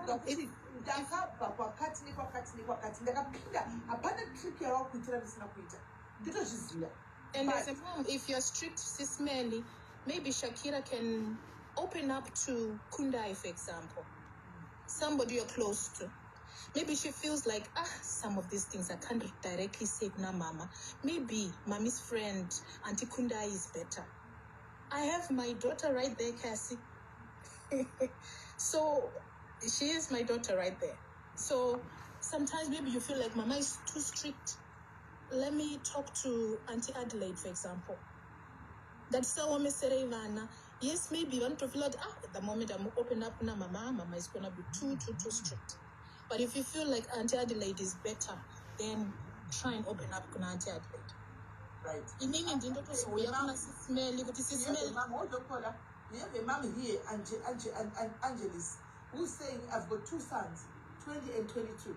I was starting up to my girlfriends. They are focusing on building their lives. Well done, mommy. Well done, mommy. At least your kids, they really listen to you. 22 and 21 busy focusing their life. Well done, mommy. Take it touch down. But I don't know what is real. Right? Do we have another parent, guys? We can Masquera say, ndokumbura hangu mbichana. Inini tichikura takakura ekasi kuchiita vanhu vazhinji vanokuziva kwanga kuine musikana ainzi Janet. Aizikanwa kuti akazvibata anogara mumba haana zvaanoita, but akaita nhumbu. Isusu taitoroverwa tichitukirwa kunzi wai musingadzidze kubva kwaari. Ndoda kungotaura zvangu about kuti sometimes vana tinova like kuvasungirira tichivavhirikina tichivapa maexamples evamwe vanhu. Imwe weakness yatinayo as parents, mwana iye paakaita nhumbu location rwese rwakazengezera, takanga taakubvunza manje kuti zvaari mwana akanaka akaita nhumbu sei. Isusu tainzi vana munogara muri mustreet, taibuda tinotamba mustreet, but iye aigara mba. Saka sometimes hatifanira kupa maexamples tichinhingirikeni because of mwana. Vana vangu chaivo sometimes pane paunotsamwa as a parent otanga kukompera. Mwana wangu akazondibvunza akati, Mom, why do you always ndotozvicontrola ndoti sorry but ndinenge ndatsamwa because unenge uchidiwo zvakanaka kumwana wako. Ndochibvunza ndinemubvunzo wangu pandiri kuda kungosiyira vana vedu panyaya yekuexplora kuti Can you tap the screen? Can you tap the screen, guys? Can you tap the screen? Can you tap the screen, guys? Yes, go ahead. You can even ask them. Let them be open to you. This is the best to ask these ones, Mariko. Then you might get answers. Vana vedu vari kuti hanzi tinenge tichiexplora tinorara nevakomana kana kuti ndoda kungobvunza zvangu kuitira kuti hanzi kana wakuzopinda mumboni kuziva zvaupinda ukapinda mushopu. I'm just going to give a simple example. Ukapinda mushopu, let's say you want to buy a chocolate, ukaona yakavhurika, unoitora here mushelf or you look for yakavharika and go pay for yakavharika. Imi makarogwa muri vision here, mama. Vision aiwa taitoitawo musikanzwa kwakutongobatsirana nevana vedu hatisi kukurudzira zvakaipa. But we want to be also very realistic. We want to be real. And see that. No, but I'm not encouraging. Get me right. But mukati tikati varida kumutsvaga chocolate yakazodai ikazodai timaona. Yes, also as we know kuti we got married. This story, my chocolate yakavharika, but we are married, and probably you are one of them. Makatoroga with chocolate yakavharika. I'm just saying, because we don't tell the chocolate. Not tell the chocolate. Waiwa ndangopiwa hangu example iri yekuti plus like zvanga zvitaurwa naInnocent kuti kana taakuda kuzorora hatisi kuzorora vatiri kuenda navo kuvhakesheni. It was just an example yekuti tibatsirane. Hatisi kuti vana vedu isusu takationa marong but iwo you wouldn't want kuti mwana wako aite wrong yawakaita. Unoedza, of course handisi kuti vana havazoita marong, but unenge wakuedzawo kuti ugadzirise mistakes. Because Tara Chokadi in these days and era. Tara Chokadi, guys, let's be very honest. That's our Chokadi. Kwatnashem Gado. Kwatnashem Gabe. These marriage types. Kutara Chokadi, get me right. I am not encouraging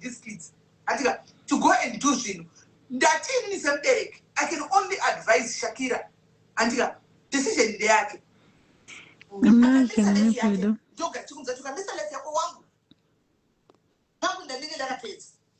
Persecutor.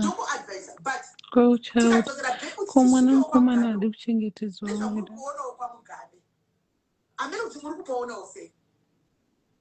Ndino kuti muri kupaona ose. Matu keipa jija ndikachida kwemwe. Andika marriage chaidzo. But kuti kutika mashura uko. Munopaona ose. Aiwa wakaipa kwanga kurungu batsirano wedu, but anyway ndiburutseni. That's what I wanted to say. Ndozvandaida ngo Pana mama J vataura zvemachocolate akavhurika. For some people it wasn't their choice. For some people havana kuzvisarudza. Yeah, true. For some people havana kuzvisarudza kana varipo. Now they feel bad. They feel like avasisina value, avasisina my chances. So I don't think for kuti mukatidaro vamwe for some people it wasn't their choice. Panewo zvakaitika, it wasn't in their choice, in their way. Havana kuita choice iyoyo. So I don't think kuti vakadanzwa ndikatsiurwa ndichidaro, I'll feel very good about it. Ndikukumbira kuti vasati vaisa maheart me for the day, please go next space tarakanzi Sismeli. There's a heart there, press there. Unaona pakan send heart me, send your heart me's for the day. And follow the host or Siri ku follow a host where the Tokumbrum follow a host, gift the host, support the live, follow the panel, uno press panika plus panik space taremunu, and they'll follow you back. Thank you. Thank you for that, Mila. Makadieni ndakuyawo semubereki pano. Mwana wangu ndiyambe ngachitaura. Inini hamundoda kungotaurawo experience yachona iyoyi yatitori nayo. Ichallenge hombe. Kwete diki. Chiri kuitika pavana vedu ka ndechekuti vana ava vari kutanga kudheta at an early age yatisiri kutombofungira isusu vabereki. This is the honest truth. Yes. Vana ava vari kutanga kudheta as early as 12 years. Kuzvida kana kusazvida.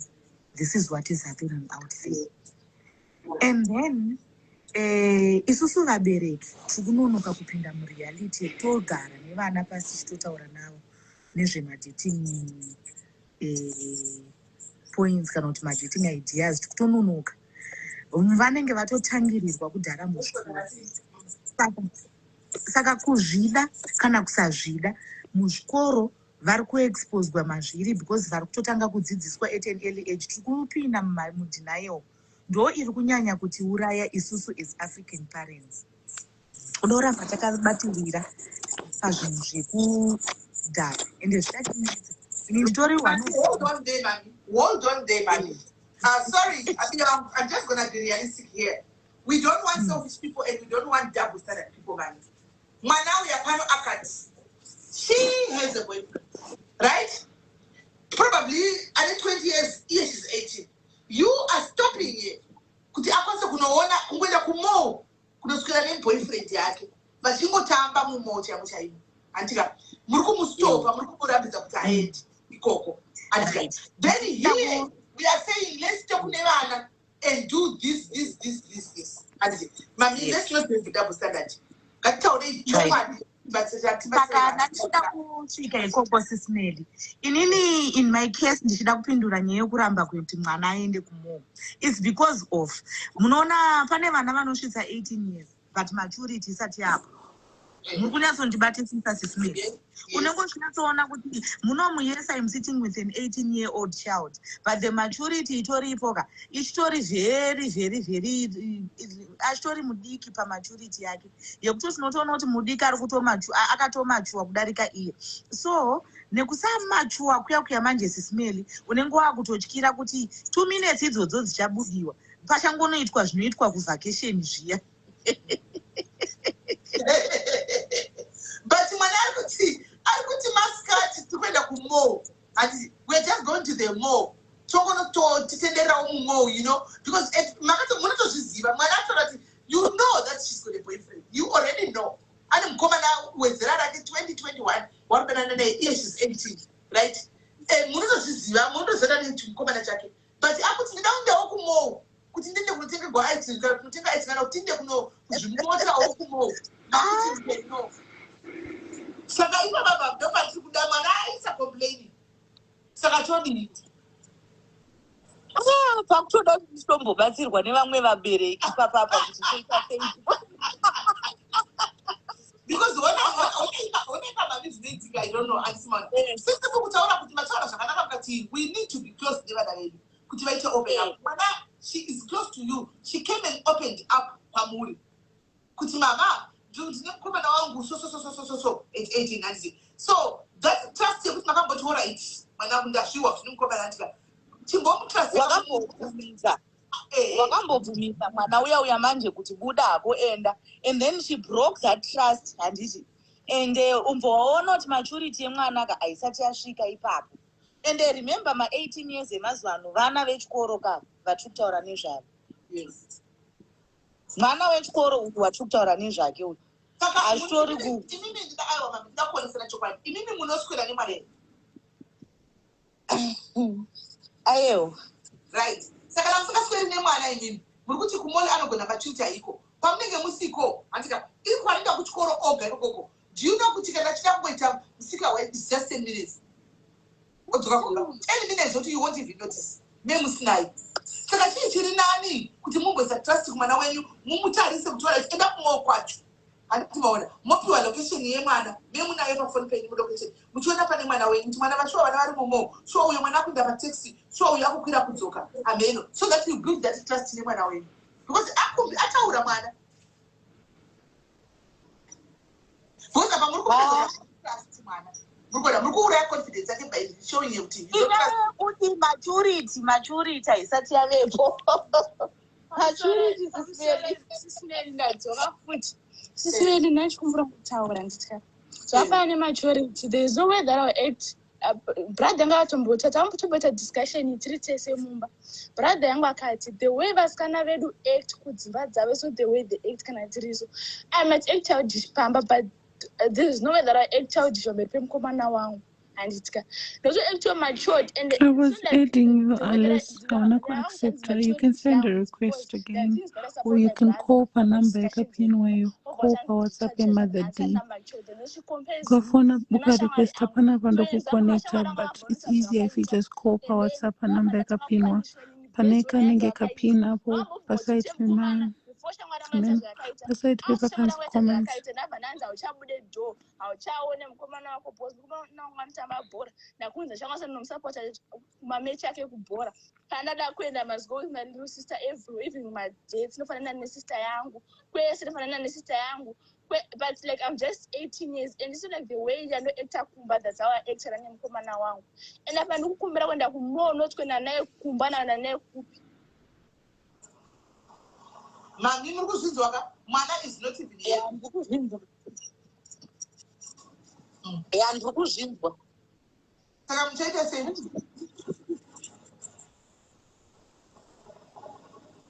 muchaita sei You requested Ndika accept her, but overwadona. Send the request again. Right. My parents, let's solve this one first. I think mwana kutochema and vana vacho ndikufarira kuti vai very open team. They're very open. I'll send you a request. A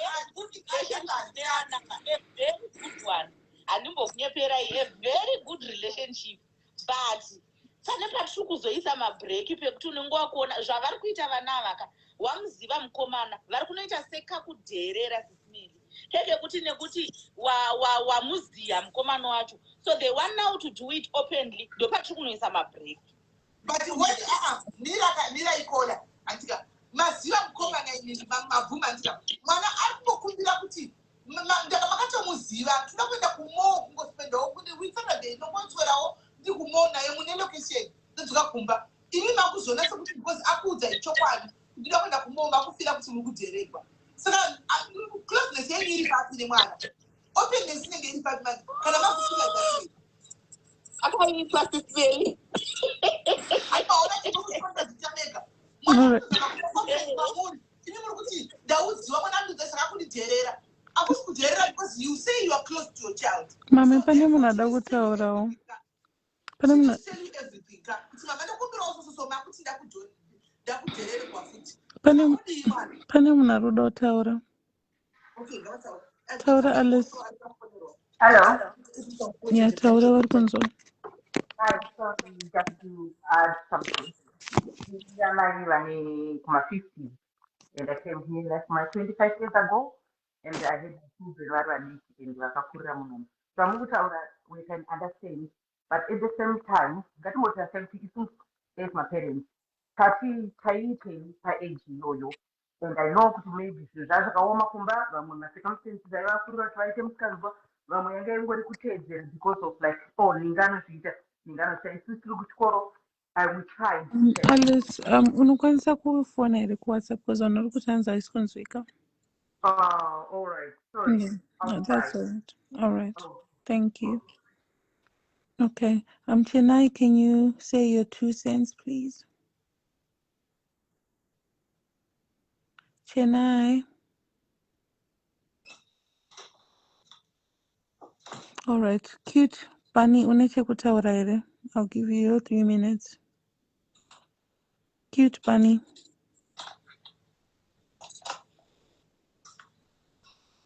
Cute Bunny. Wangona ringosendavo kuti vaone mafollowers. Mama Ellen, munezvo kutaura here? All right. Taurei. Maswera sevens, right? Inini ndine mwana ane 19 ari kutena 20 handiti kupesana kwatinoita tinopesana pakuti anotaura zvinhu handiti asi asati ava open enough zvekutaura kuti mama ndazoda kudai so ndazoda kudai so saka iye anoona kunge handisi kuziva kuti kutyisa kana kuti ndinenge ndichiita sei. One inini chimwe chini ndakakura hangu ndichityiswa handiti, but it's not kuti ndiri kufanira kuramba ndichimutyisa. Ndakakura ndichiziva kuti pane zvimwe zvinhu zvisingaitwe like zvema-sleepovers nedzimwe shamwari dzekuti iwewo semubereki ukaona shamwari dzevana vako pane mumwe munhu anogona kutoti uyu Shaka dai wambomira kutamba naye, but vana havazoziva kuti why uri kuti azviite kwaari. I don't know kuti anenge achifila sei kana kuti inini wangu ndira kuti azvidairira. Excuse me. Ouch. Like Aripo, very good. Ouch. What's that? You guys, Nanchitsinga Ginger. Did it right there, baby girl? How are you? I'm good, thank you. How are you? I'm very well. How old are you? I'm 19, turning 20. Okay. I want you to be open, yeah? Don't hide. Don't fear your mom because mama. We are being very realistic here. Please tell us exactly what's happening. Do you fear your mom? Are you scared of your mom? Huh? No, mommy, I think no, I wouldn't say I fear. No, I don't think I fear my mom. I'm personally quite open with her because I tell her everything. I actually tell her everything. But then I think she wants me to say certain things that I personally don't do it, or I personally don't know about it because I do not do it. She sees other kids doing it. She knows other kids do it. I know other kids do it, but I personally just don't do it. So she might be expecting me to tell her those things, but I do not know. I do not do.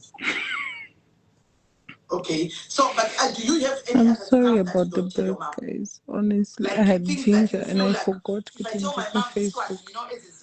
Because ndatoona mamessage kuseri vanhu vari kundikomplainira nekundipopotera vamwe vachindiseka. One thing about African parents, whatever you say will be used against you at the end of the day.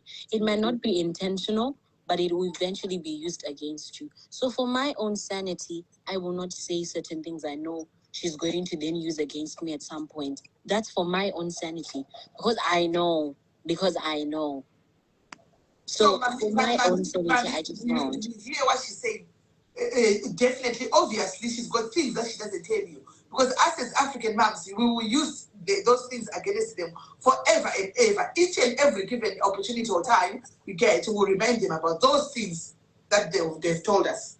Yeah, and another thing as well is, whenever, one thing I have also noticed about African parents, you also like, let's say I tell you, okay, fine, let's be open. You only want me to be open when you are kind of benefiting from it.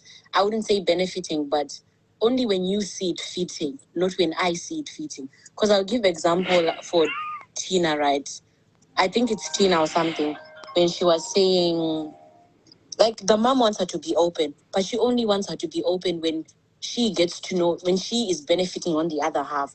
But when I am benefiting, saying I now want to go out, I now want to do this, it's not possible. But I promise you, I'm going to tell you everything. So I don't know, but. Oh. Mommy, I hope you are listening. Can you hear? So Mamunzo Kamana, we should stop reminding them every time about some of the things that they tell us in confidence, and then it will be a song for the rest of our men. And I think the other thing, we should also stop comparing kids, honestly.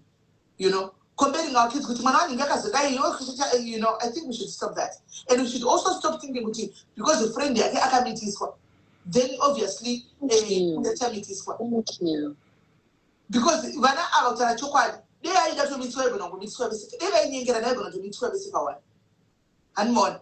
Talks straight to a Pamani by Tom Bot and Apushko Tiwangu. Shall we tell him consequences?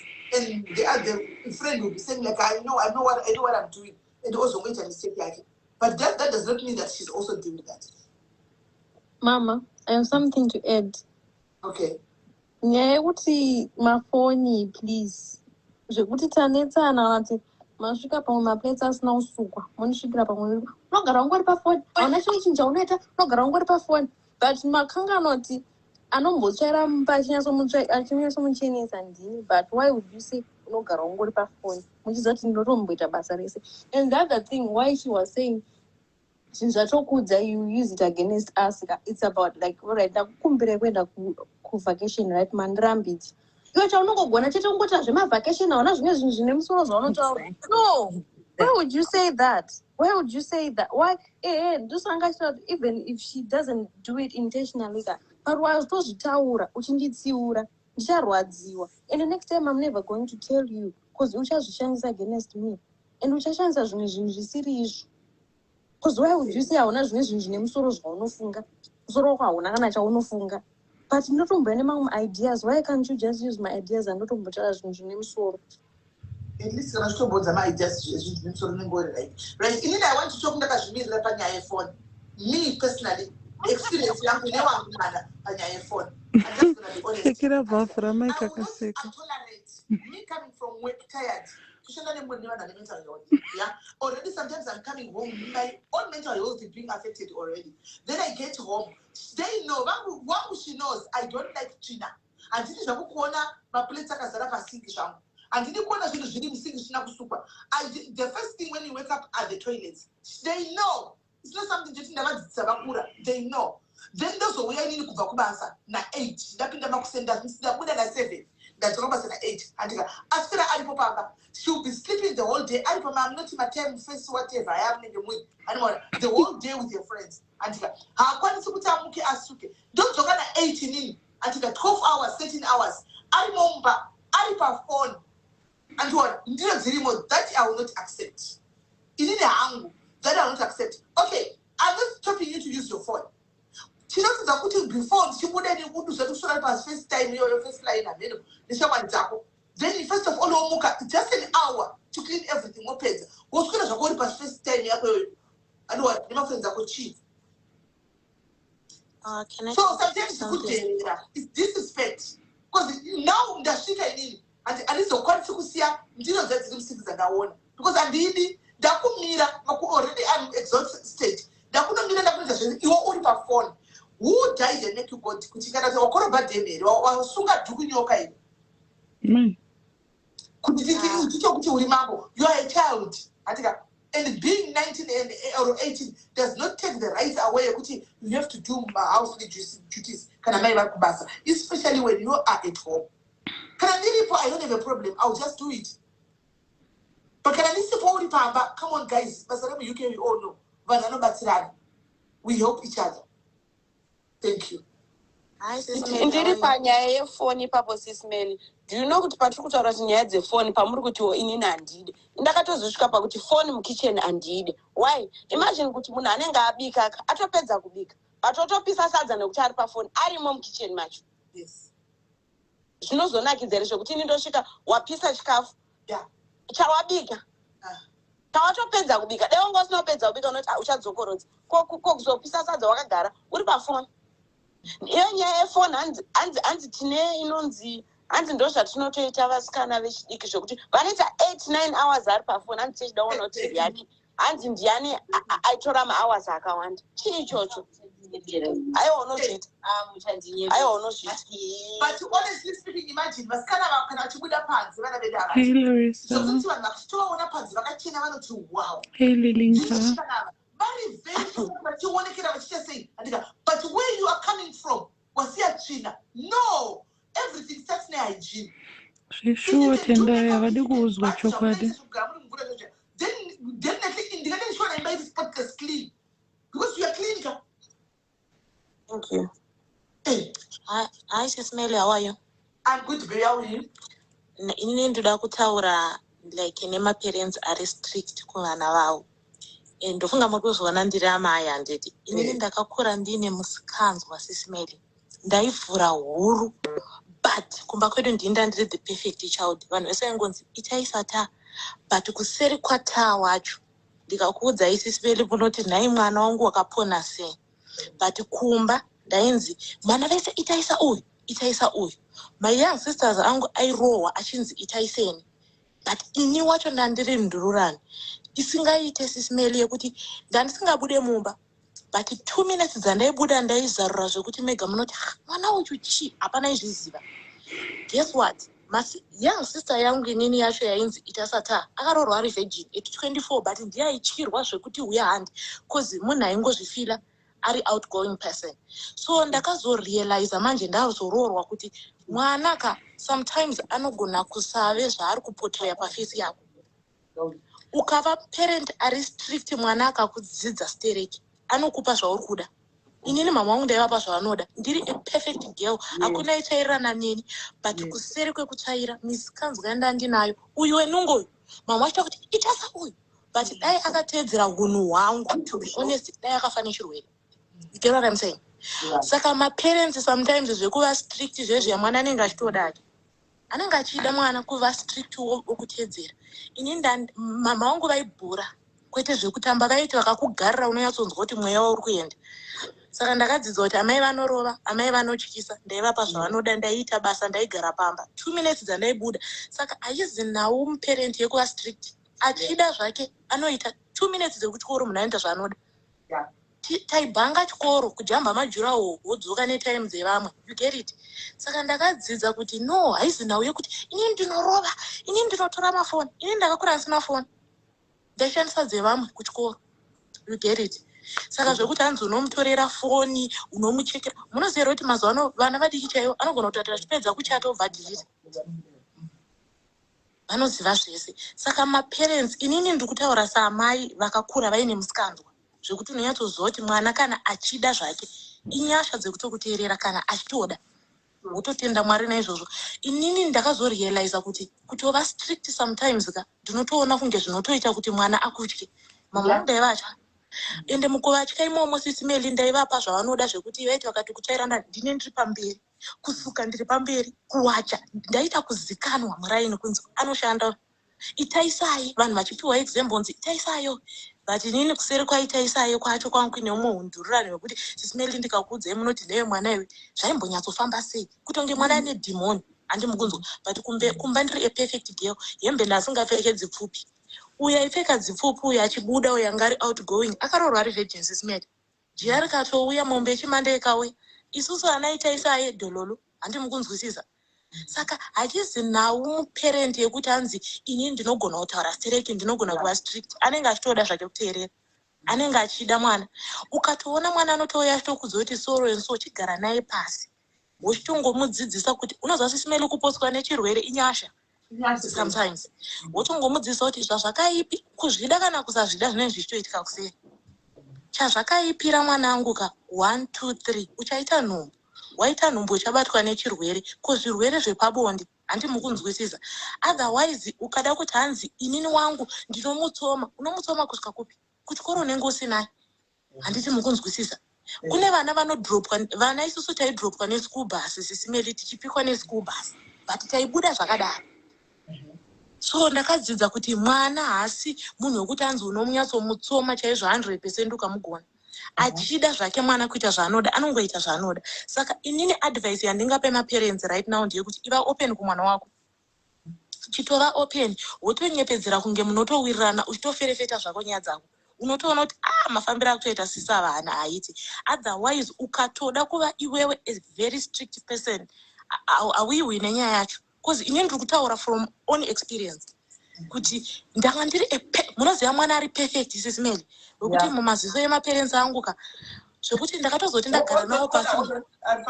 Inini masana 20 seconds taurai mpedzi. Toda kuti wakutozoexplainira mama kuti ndozvandaita kuti but zvaifamba sei. Handiti mukunzwisisa sisimeli. Saka ndongoudza maparents kuti kuva strict sometimes inini ndinoona kunge zvisingatoshandi. Mwana anotopedzera akutya ka otoita zvikuru mukutya imo.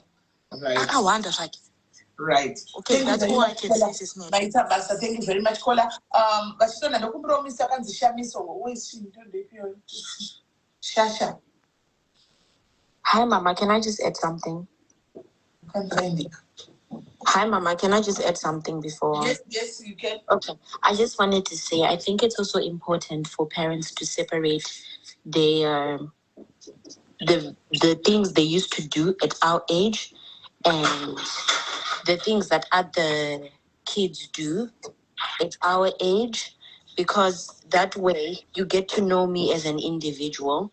You don't get to know me under the influence of what other kids have done or what other kids do or what you could have done at my age. That way you get to know me as an individual. So if I ask you, Mom, can I do this? Can I go out? Can I go and do that? Can I go and whatever? You get to understand what I would do as an individual and not as someone who's influenced. So the decisions you make for me as your child, they are not influenced by other people because I am not like other people. I am myself. So it's back to comparison. So the things I get to do them because I don't want to say my name. I'll say I am Takomboreva, not because my Ningi told you to, or Baba Ningi then said about that other child. So I think it's important for parents to know their kids as their kids and not to be influenced by other people, especially other parents, because sometimes when they no, get to know me as who I am. Right. Thank you very much. We've got another 19-year-old girl at her phone. Let's give her time before we go to Delia. Right. Caller, hello. Hello, caller. Caller per phone, hello. What's up, hello? Hello. Yes, how are you? I'm 23. Beside phone per loudspeaker and mutile sokunzwai. Alright. Ini yangu ndaleta gara pamfali pali pachibutara mukomana so. Babu zanga muda wangu tena mewangu. Okay. Nakundidzi sozvibata. Okay. Kusvika ndisvikina 23 ndisina vakomana ndisingaendi kuma-vacation. Yeah, ndozvakanamutaura. Okay, so you're just here to thank your mom, yeah? Yeah. Okay. Just here to thank my mom. Ndizokunamatawo. Okay. Ndikufaka mugore yakanaka. Right. Thank you very much. Right. Bye. Delia, can we please hear from you? Hi, Mama. What is it? I'm okay. Inini ndayazotaura anyway yekuti zvataura nemusikana apa kuti vabereki vanofuririka hanga. Pandaka mama wangu came here vandisiya kuZimbabwe, you understand? Because of some things zvakaita kuti ndiseparateke love from me or my mother, because ana mai havagoni kubvunza, mazvinzwa, vanofila kunge vadzikisirwa, mazvinzwisa, kuti you go and ask your daughter, ndanzwa zvakazoti mwana, give me your side of the story. Chero pane mavi 11 ndakaonekwa, handika, you just don't come and just beat someone or do something, mazvinzwisa. It made me and my mom to separate, mazvinzwisa. I then came to the UK. When I came to the UK, me and my mom, obviously Papa told me rift Zimbabwe and the things she had. I'm not gonna say some of the things, yes, they were right. Some of the things they were very wrong. But she never got to ask me, Deli, what's your side of the story? This time I don't live with my mom anymore. Me and my mom, I sit down, mama, you know what? The life goes like this, life is hard like this. Something that we should have done with our kids from the word go. Something that we should learn to do. Yes, and we hurt parents because to protect especially my single mother. And because of that,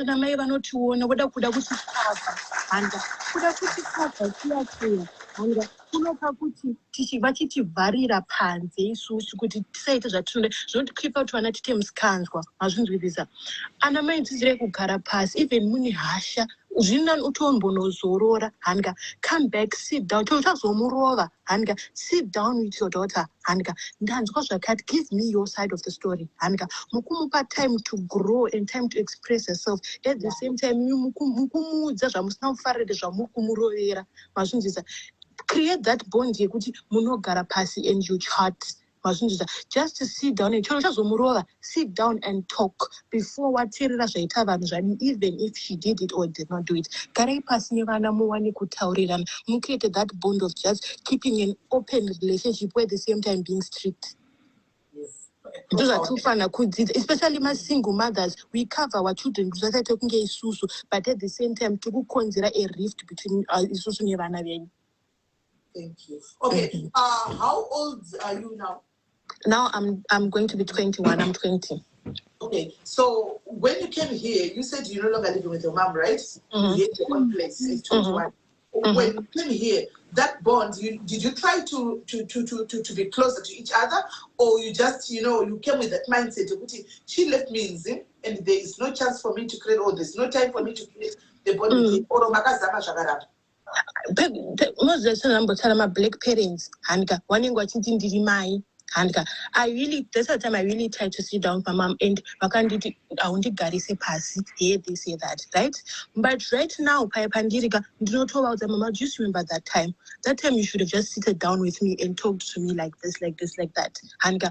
And I feel like right now she really sees my places that she would have fixed by doing some other things differently. But it's something that creates a big rift between us. I think my time is already moving before I speak. Okay, hopefully you're gonna put it back. Mana and with a concerning issue. That's why I had to ask you, because I want to hear if she's still close now. Are you close now, ma'am? Now we are very close. Now we are very, very, very close, Mama. We are now very, very close. But I wish it did something. We should have built that bond from the beginning. We should have had that bond from this bond. Right now, I can run to my mom with each and every situation of my life. That's something that bond. We can run to you because you were too strict. At the same time, my friends are no influencer. Yes, just so die. But right now, I love what he has. But which is something that we should have built from the word go. No, I hear you. I'm happy that you are close. You're finding each other, and you are getting closer. Okay. Anyway, thank you very much for that. I thought maybe you're still not talking. I wanted to intervene, but that's fine. Thank you for that one. Hi, Kola. Hello, Mihai. How are you? Good. How are you? Anyway, Inina, I'm a mother of two boys. One is 18 to 25, and one is 20. Right. Both of them. ndakavazvarira kudharisira kunuku kuuk. So when I came here, I discovered kuti kuchikoro zvatinofunga kuti hazvitaurike kumba zvinhu zvavanoti vachitodzidziswa kuchikoro. And I'm sure the girls vari papana vanogona kutondiudza kuti vanogona kutopupura kuti zvandiri kutaura kuti this is true, kuti they are even taught and they're being even kuudzwa kunzi ma-contraceptives munoona vatora kumaklinika apa tisingatozivi isusu vabereki at the age of 15. So what we did, me and my husband, was we create an open door policy. There is no secret. Whether you've done something bad, come and tell me, and we can see how we can try to fix it. Whether you've done good, come and tell me, then we rejoice together. Then, like the point you said earlier on, you sit down with the girls and have meeting. I started having my meetings in Nevanavangu, and one was 10, one was about 8, 6, somewhere there. Like every month, we would set a date of having meetings. We sit down as parents, we have meetings. My meetings, it's not just about talking about negatives only. We talk about the good things which they've done. We talk about the bad things which they've done. And we also give them the opportunity to tell us how they feel about us as parents. Because sometimes it's not about asking because we are parents, we know everything. No, because sometimes we need to reduce ourselves down to their level to understand these kids. Because the way the era yatakarerwa nayo as parents, ni era yavo yema2K yatosiyana. Yes. But sometimes if we don't reduce ourselves to their level, we will never understand them. Because they can go from God in any way, but this is not the era. This is the era to sit down with the kids and talk to them. Mukuru pakaita their friends okay, there is this girl which I'm thinking that I'm interested. I said, okay, bring the girl. And he was ufunga mataura na ufunga tibo kana akuta kuda. The girl came home. Achibva aware. Akatotaridza musikana wake tikamuona tikati okay ndizvo zvawada no fine, that's okay.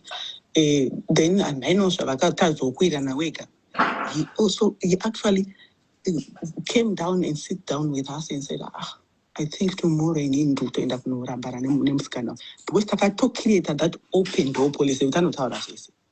Because 1, 2, 3 things zvakati zvamamushataura zvevasikana izvi zvokuti vadi kutsvaira dzimba ndo mamwe mareasons wanga aripo kuti paanondiitira video call mubedroom make memory upside down anenge achingotaura zvekuti jamateka away haiti zvekubika, saka munhu akadara ndioni ndine future naye.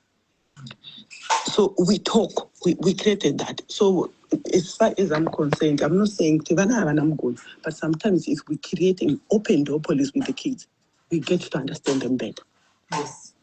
Yes. Thank you very much, Kola. Thank you very much, Kola. And this also closeness. Nirvana. Right, Shami, hello. Hello, Mama. What do you say? Good, how are you? I'm good, thank you. I just wanted to say, Kuti, I feel like most parents, they don't see when we do good things. They only notice when we do bad things. For example, I understood my place, Mbamuri clean and stuff. It's normal, it's okay. And then, listen, Kangosia cup 1 dining. Yato Mosha.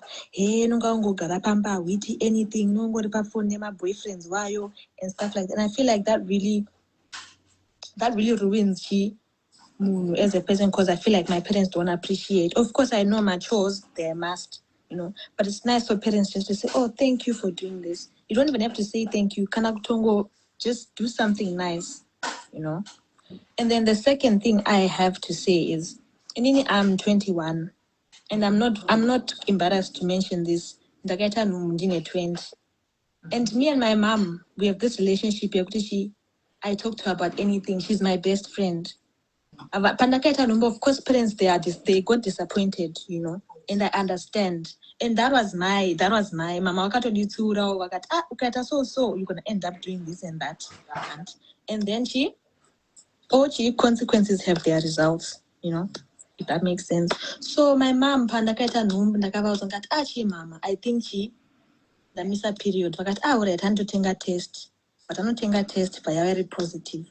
After yava positive vakagara neni pasi vakati Shamiso ndakakuudza kuti whatever you do it comes with consequences. And then of course andakatoti you know what apa ndakabhaiza. But the fact that she was like, you know, whatever you do, you are my daughter, I'm not going to chase you away because uri mwana wangu, you know. That's the relationship I have with my parents. We talk about everything and anything. So parents, I feel like should at least be more approachable. I can come and tell mama anything. Of course she's gonna tell me, but no. So it's up to me to judge it and say.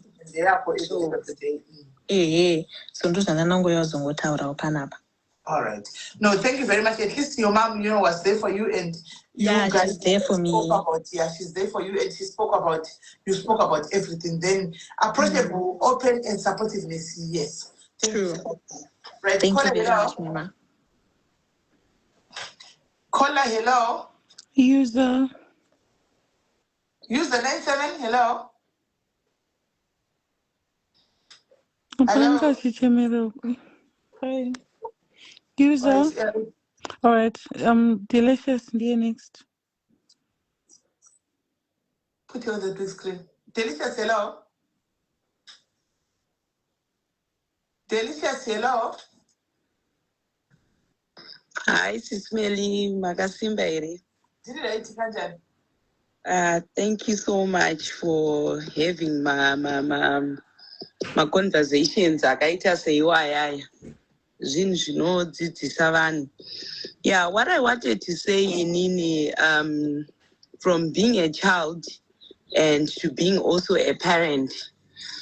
Manual chairo even for vana even vakateerera, because I'm hearing a lot of kids are like they are complaining, right? Manual chairo rekunzi mubereki angagona kuita zvakati or whatever. There'll always be that thing yekuti you know, havatipi chance yakadai. Kusiri kuti I'm supporting the parents to be harsh or whatever, but kuvana zvavanofanira kuziva ndezvekuti hakuna mubereki anowishira mwana wake chinhu chakaipa. Mubereki ukatomuona munhu anokuda ndiye anokutsura. Kana munhu asingakudi, pane vana vanotosiyiwa vanogona kugara nemaparents anenge asiri maparents achitosiyiwa achiita zvaanoda because they know kuti whatever happens ameno ndikoko. So vana, even when it comes to love, I heard somebody talk about single mothers or whatever. Already you are saying a single mother. As a child, when you are 20, 21, 23, you can also give love to your parent. This thing is not one-sided. Munhu wese unotokwanisa kucontributor, but because most of them are 2K, vane this thing yekuti they are so entitled. Kuti ngazviitikire kwavari or whatever else, what. A lot of some parents, they've been through a lot in this life. Apa munhu anenge achisacrifice zvakawanda. Saka kuvana vanenge vakateerera or whatever, don't always look at all right mama zvavadai or whatever, because if she didn't want you guys, my options ezvinezvi vanhu ekuti asave nemwana or whatever, they are there.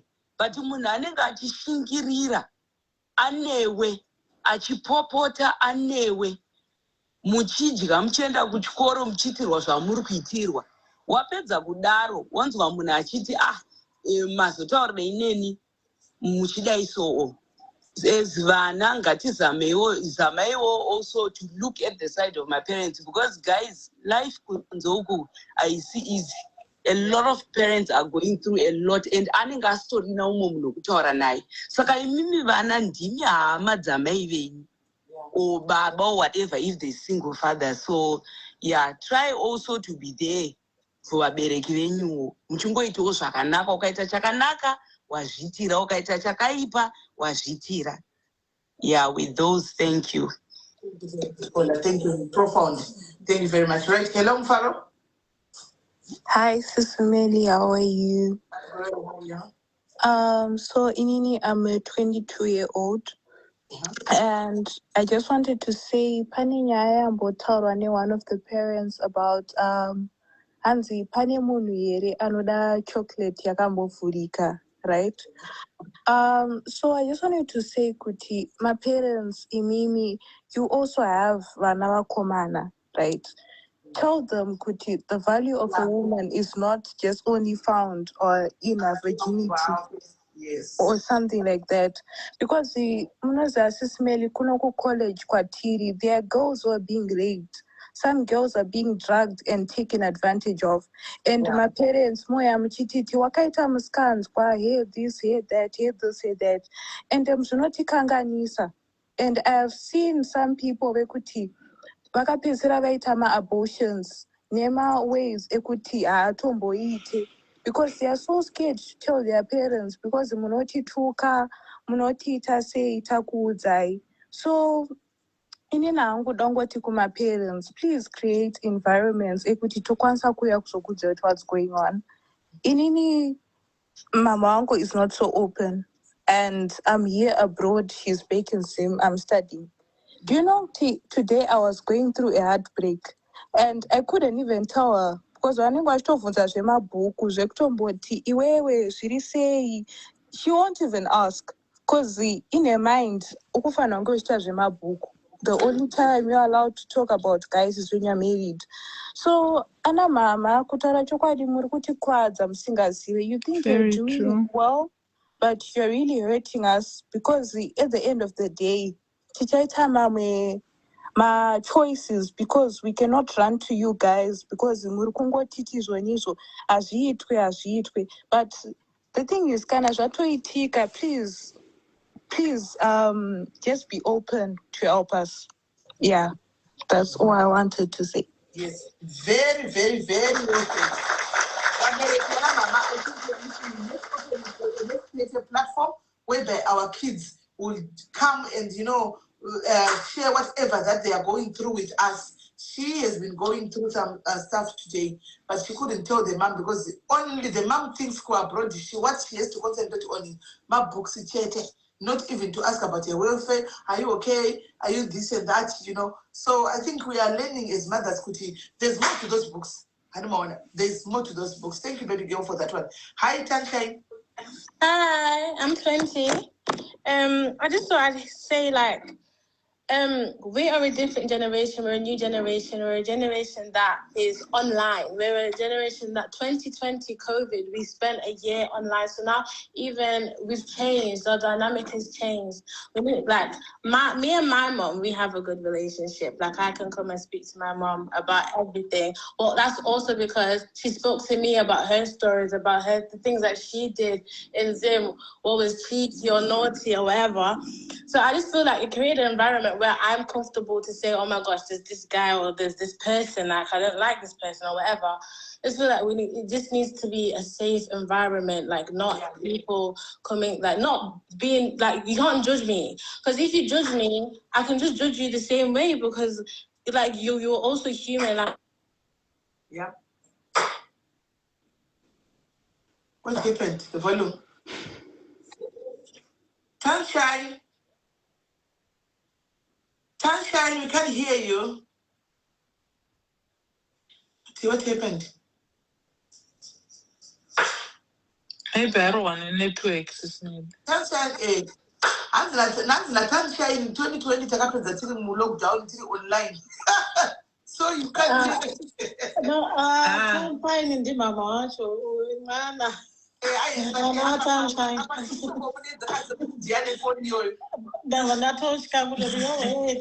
Ini ndiri kunzwa hana yangu ichirova zvikutaurika panapa izvi. No. I think Tanzania gau yako ndiye.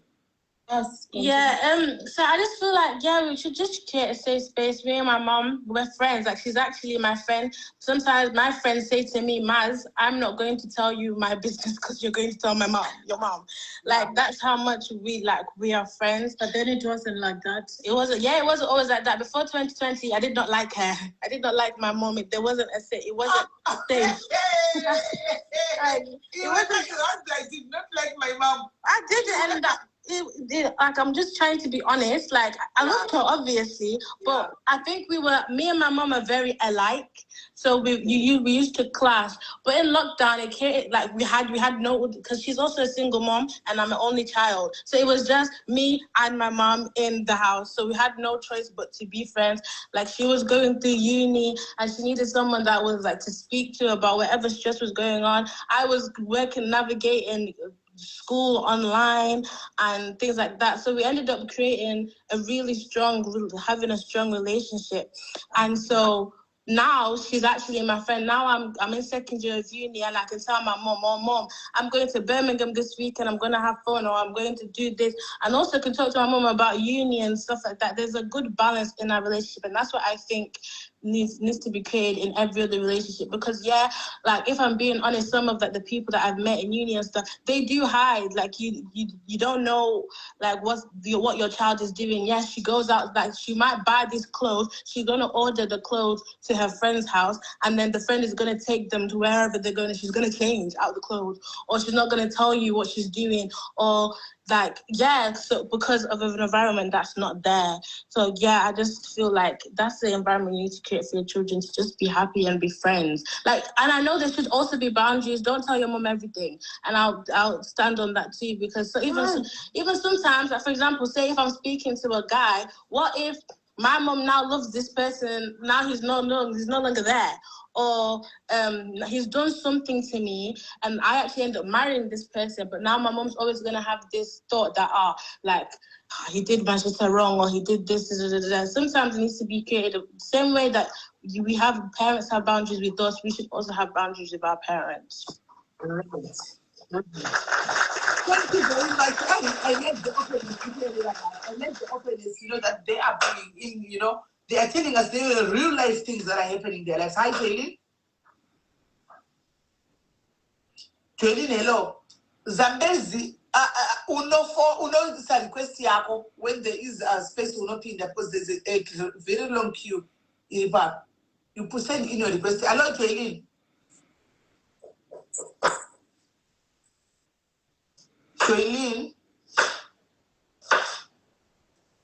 Joylene.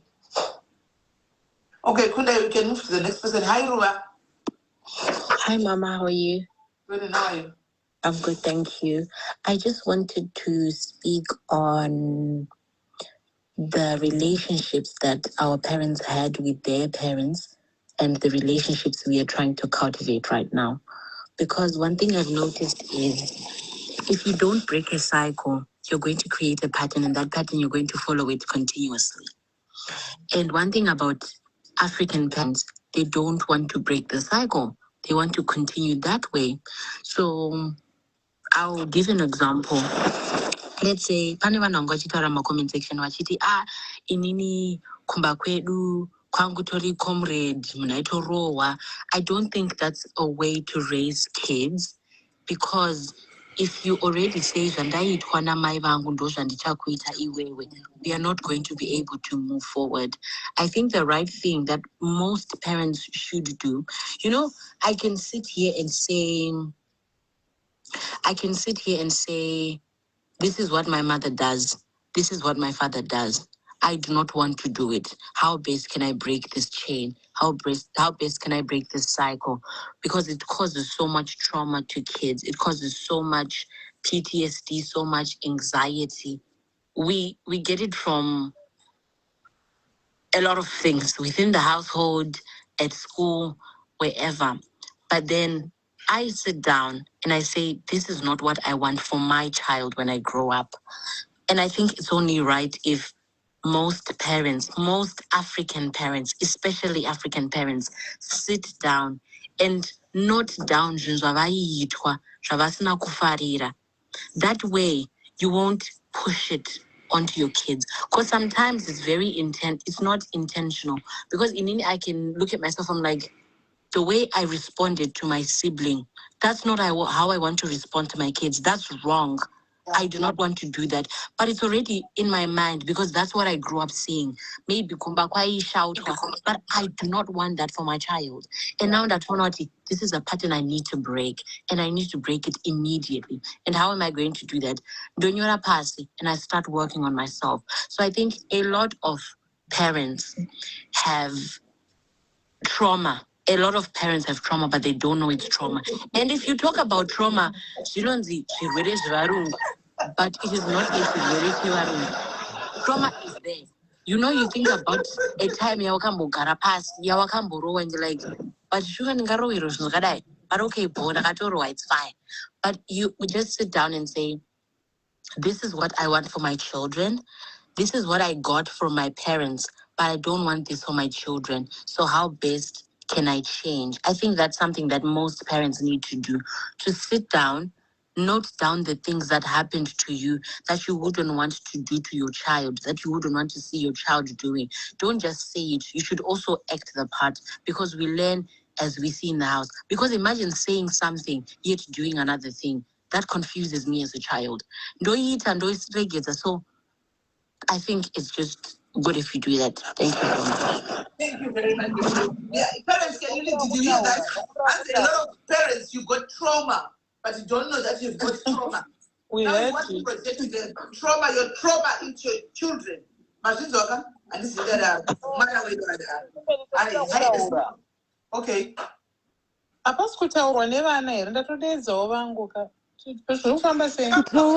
That's why you're on the big screen. Oh, okay. All right.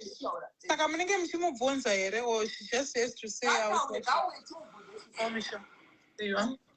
Say hi, mommy.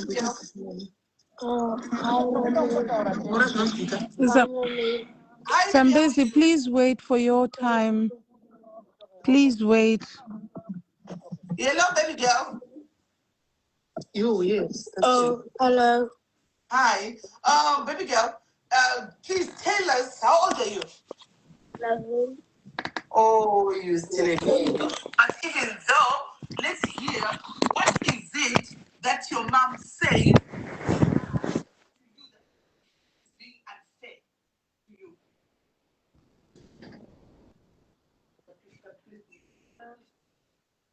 Be open, be free. No one is going to intimidate you. Be scared, be open, because we need to sort it out. It's a small, you get a small plate. Shakira, it's a small plate. No, Chago.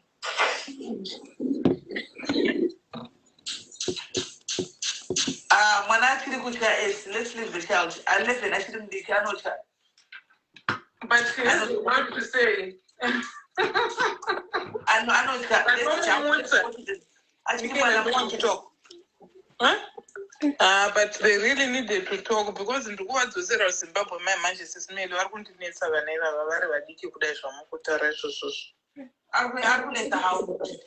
they don't listen.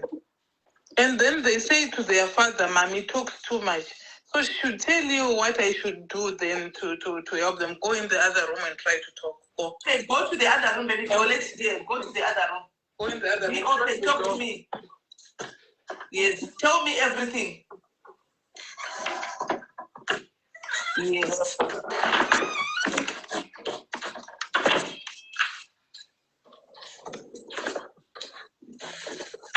Are you alone now? Yeah. Yes. Please, don't worry, your mom is my friend. Tell me everything that is happening there, that she says or that she does, that you don't like. What is it?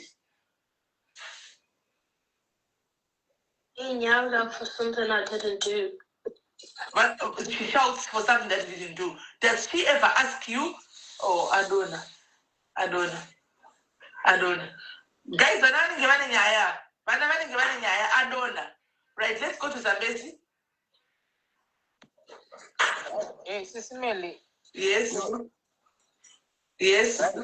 Guys, inangu maika basa moya topic inoi. Sismeli. vana vari kutuona tichitenderera mastreet. We are not educating vana vedu zvakanaka. Vana vanotiseka kuti vabereki vedu ava, asi inzwai pane problem yakaitika zvambotaura namama vataura. You know what? Toda kuti kusafa kwatakaitwa isusu sevabereki toda vana vedu vasafa the same. Of which muno muUK is easier, it's simple. Mune technology. Saka vana vedu vanenge vakutotiseka kuti imagine zvambotaura pane munhu ataura panapa. Zim moms, they shout. Unongochikuputirei mwana asina chakutadzira? Mwana wangu ndine mwana 1 akandibvunza rimwe gore kuti 9 dad, why is it mom is always shouting? Zvaitaura nemwana nati aida kuti mai vanenge vari pafoni vachituka vanhu kuzimbabwe. Iye ari kungoti shouting. So what I'm trying to say is what I think just a second. We need to interact nevana vedu. We need to understand where they are coming from. Because ukataura naye hauzivi zvaari kuda kukuvhunza. Ingava sexual angava achiabhirwa. Asi ukakamuopena apo akada kuuya kwauri achida kutaura newe kuti sero wakaenda kumunda haazoopeni apo haazokuudzi zviri kuitika. So what I'm trying to say ndezvodai kuti sisimeni vabereki, we need to open up to our children. Let them be free. We need to be friends with our children. Vavhurike kwatiri tivabatsirawo kuti kana vaita machallenges eabuse or whatever, we can help them. Right. Thank you very much, Zambezi. That's the same thing that we've been saying from the start of this life, to say, let's create a bond with a very strong relationship, a bond with our kids. Let's create that platform whereby these kids won't be scared, are not even scared of us, that you'll be able to come and say whatever that they want to say. And us as parents, we cannot tell them what to do, but we can only advise. Because Manangu, this has got these consequences. If you go ahead and do this, you might find yourself in this position. So it's up to you, So you're outside or something like that, right? And someone else, I'm not right? And you shout, you always shout someone. You shout at the child for things that she didn't do sometimes. Right, baby girl, let's go ahead. What else?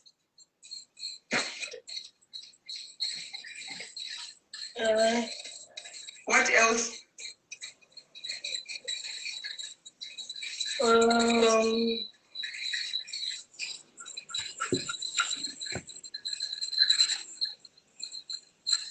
What else is your mom doing that you're not happy with?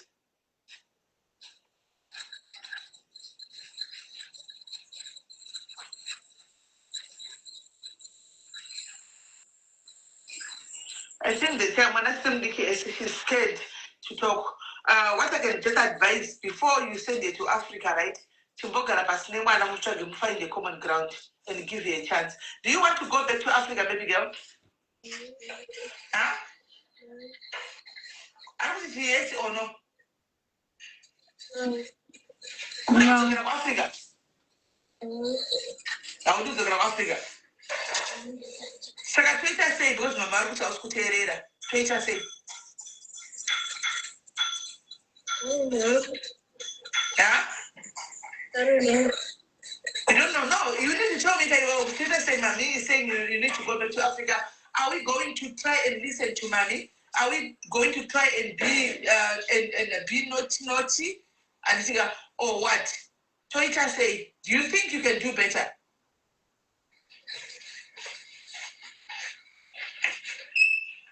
Do you think you can do better, baby girl?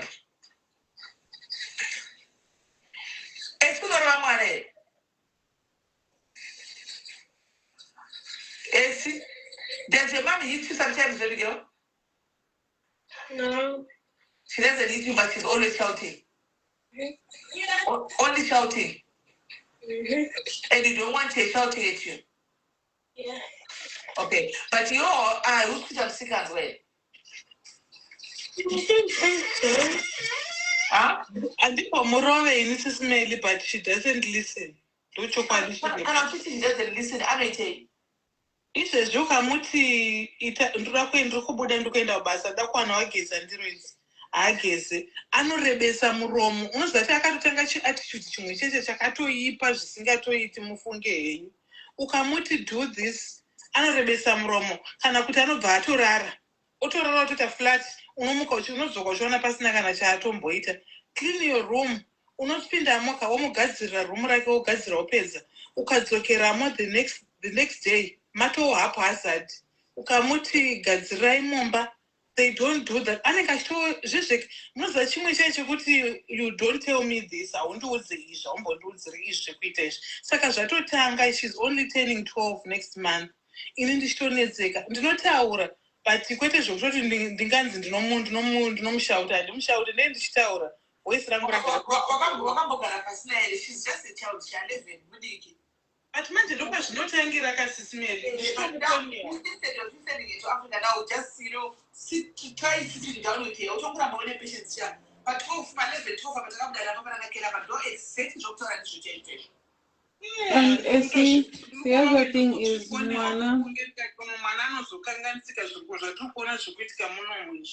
And the more yaunoramba uchimutyisidzira kuti ndiri kukuendesa kuZimbabwe uchishauta uchiraise voice unotocreata. Just let me finish this Essie. Kuti sometimes even in how you talk to her zvinoita kupa encourage mwana. It can either encourage her or discourage her from listening to what you're saying. So muchitaura naye, let's not always make it forceful kuti ukasadai so ndichadai so. It will make your child think kuti your love for them is conditional. Mwana ngagara achiziva kuti no matter what, my mom's love for me is not conditional. Inini kana muchidzidzisa mwana, train mwana wenyu nezvekusuka maplates zvisingainvolve kuti ndaneta newe or wandinetsa. 11 is way too young for us to start saying arikunetsa. We are training her bit by bit. Yeah. Zvinotangira ipapo. But ngatiite even musa munenge makafara mudedzei kitchen. Musingaite zvokupopota musingatuke. Uyatisuke. Ona movie kana to play your music, play pa Alexa. Muchitotamba na even if you don't understand the songs. Let's not always be vanhu vanotonga ne-iron fist. Because anotouya is the small one. Uya anozvivharira muroom otidwa obva agara pafoni. Manzwa kana asina kugara pafoni apa ari kutorara flat fast hatombouye. The little one atori nana nouya. Saka mudiki anenge achitoona kazvikuitwa apa vese ndinozovatadza kaini. Phone, I think my phone I do parental control totomboikata sisimeli anongonotizi ari muroom momoma hatomboitira kuzogara sitting room nevamwe anenge akangoita ameno handisi kuziva ndichava naye kumapsychologist pamwane something 20 something chinenge chiminutes ameno alright ndokumborongotaura 2 minutes kuna esi ndodona zvangu. Esi kuvhundutsira mwana uchimusvikidzira kuti ndokuendesa kuZimbabwe ka nandifunga it's a good idea. Why? Inini ndaine musikanzwa ndichikura anditi I remember mai vangu vaigara chingoti tokuendesa kumusha kona nagogo unogara kumusha ikokoko ndokwaunogara. And one day I don't know what happened but nandatoka kuhigh school ndakachema ndakati ndinoziva kuti namo ndide makabvira kare muchizvitaura kuti ndoda kunisa kumusha. So maybe mama threats haaite kuvana because munhu ane pfungwa dzake dzinoshanda handinaona. Saka iye achafunga kuti inini hamumudi.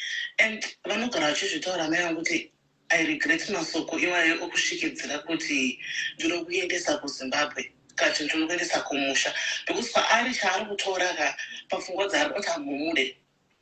No, mina ndikuudze ndena thank you ndizvekuZimbabwe ndazvitaura nhasi uzarika nyaya yacho handingaitauri panapa yandatsamwira but kutaura chokwadi guys ka yanditsamwisa ndikati ndikukukandai kuzimbabwe mese muri potu.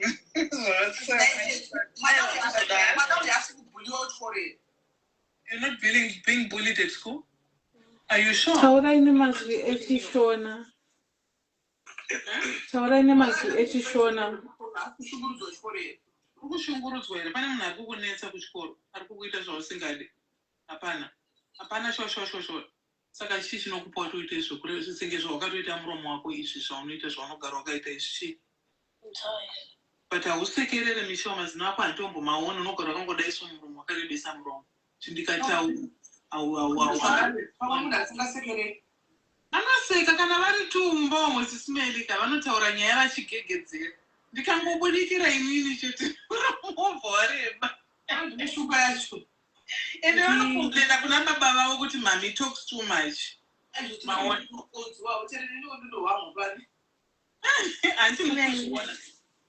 Sisimele ndoda kubatsirawo ningi esi ndakapfuurawo nepakadai soo. Firstborn yangu ane 33 years. Tiri kudiaspora saka takauya kuno kukare. I was a single mom. Ndine boys dzangu 2. The other one ane 32 years. Saka ndakaitawo problem iyo yakadai soo yekuti pane mwana aigara akazvivharirawo muroom make. Single mom. Ndichienda kumashifts ndichidzoka ndichiona pasina chaitwa, pasina kubikwa, pasina kutsvairwa and chichichi. Ndakazogara nevana pasi kuti zvii zviri kuitika. Ndaimboshandisawo iyoyo yekuti ndokudzorerai kuZimbabwe. Vari kuti musaishandise, sometimes inoshanda iyoyo. Ndaiishandisa iye zvino dai kwainzi munoziva vana vangu. I receive messages evanhu vanenge vachiti wakazvigona sei. So ndakazoona kuti inini wacho the approach sometimes yandaishandisa kuvana yelling iyoyishi and shouting, because ndofunga tinenge tichiti ndokuti ndinzwikwe nemafrustrations edu ekubasa. I started using respect kuvana, kuri varespecta chaivo vari vadiki kudai soo. Vakauya vari maage emwana wako kuma 11 ikokoko. So I started kutova respect. So ndakatochinja approach. Ndakatanga kutoti ndiri kukumbirawo kuti mundibatsire kugeza maplates. Ndiri kukumbirawo kuti mundibatsire kucleana mumba. Totocleana tese, totogeza maplates tese. Kusvikira munoziva kuti vakachinja vana vega vakatanga kuita maduties vega. Kuti iwewe bika, inini ndichageza maplates. Nanhasi vakura vasati varoora vakomana. Vakugara vega vari 2. Mukaenda kumba kwavo kuri clean, zvimwe zvisingaiti. Vachiita maduties. Saka inini ndiri kuda kungoti esi ndinozviziva kuti zvinonetsa paculture yedu yekuti tinotanga kuita kunge tapasi pevana. Tikazviita zvine love nemaboundaries ekuti uri kuziva kuti ndini mai mwana. Ende zvimwe zvavasingadi vana ndezvekuti ndibva ndatoti ndini mai venyu inini ndiri kukushupikirai ndazoita sei ijuti redu rekuvashupikira. Muri kuona. Do it with ngirikini, with love, respecting them, but uchiisa maboundaries. All right. Ndozvandangoti ndingokubatsira. tobva utozvimenshena izvezvi but ndabatsirika. Thank you so much papa ndanzwa ndazvinzwa rega ndimbotraya kuenda hangu slowly ndakadaro but pakaipa wangu. All right, thank you. Right, thank you very much. Team T, can we please hear you? Hello, right.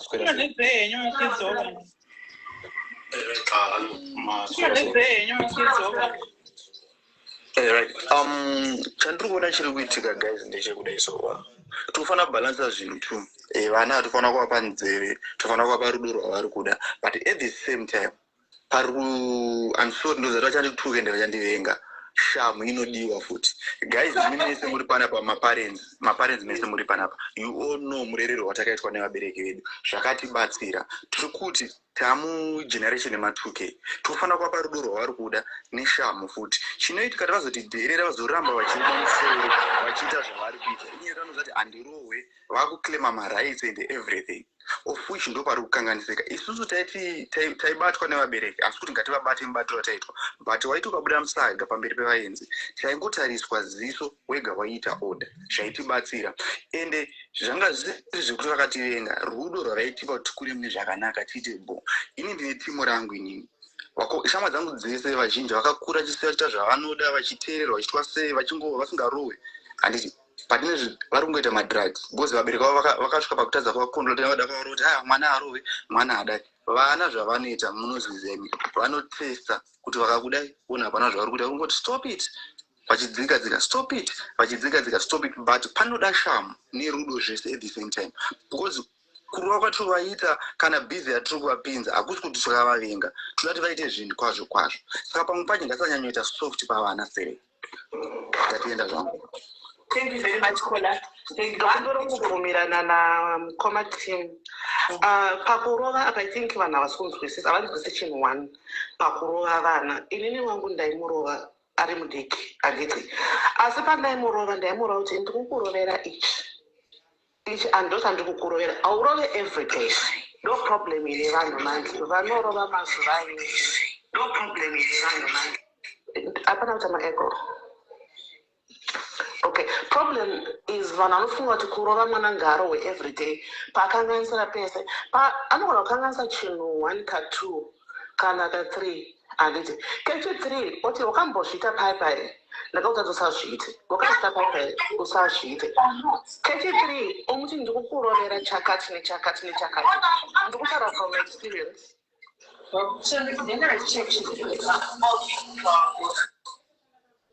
Okay, I'm talking from experience because chese chandakatsurira mwana wangu ndikamurovera neshamuna kashamu kempichisi chaiko haana kuzombofa akazvidzokorodza. And right now I'm away from him. I've been away from my son for 6 years.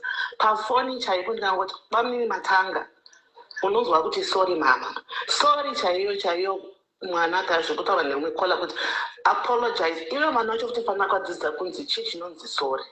Because sorry shows remorse. Sorry shows kuti you're not going to do it again. Wapfidza and this. But if I don't do it name, but I think tikutadza kurova kwacho tikuti kadiki kangoita mwana uri kurova, kadiki kangoita mwana uri kurova. Kana kutuka kacho kana kupopota tiri kungoti pese uri kupopota pese uri kupopota ingoti mwe musa vanhu vatozati mama baba si happy.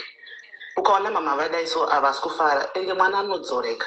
And also zvekutaurwa naAngel kuti be friends and show love and respect to your kids is very important.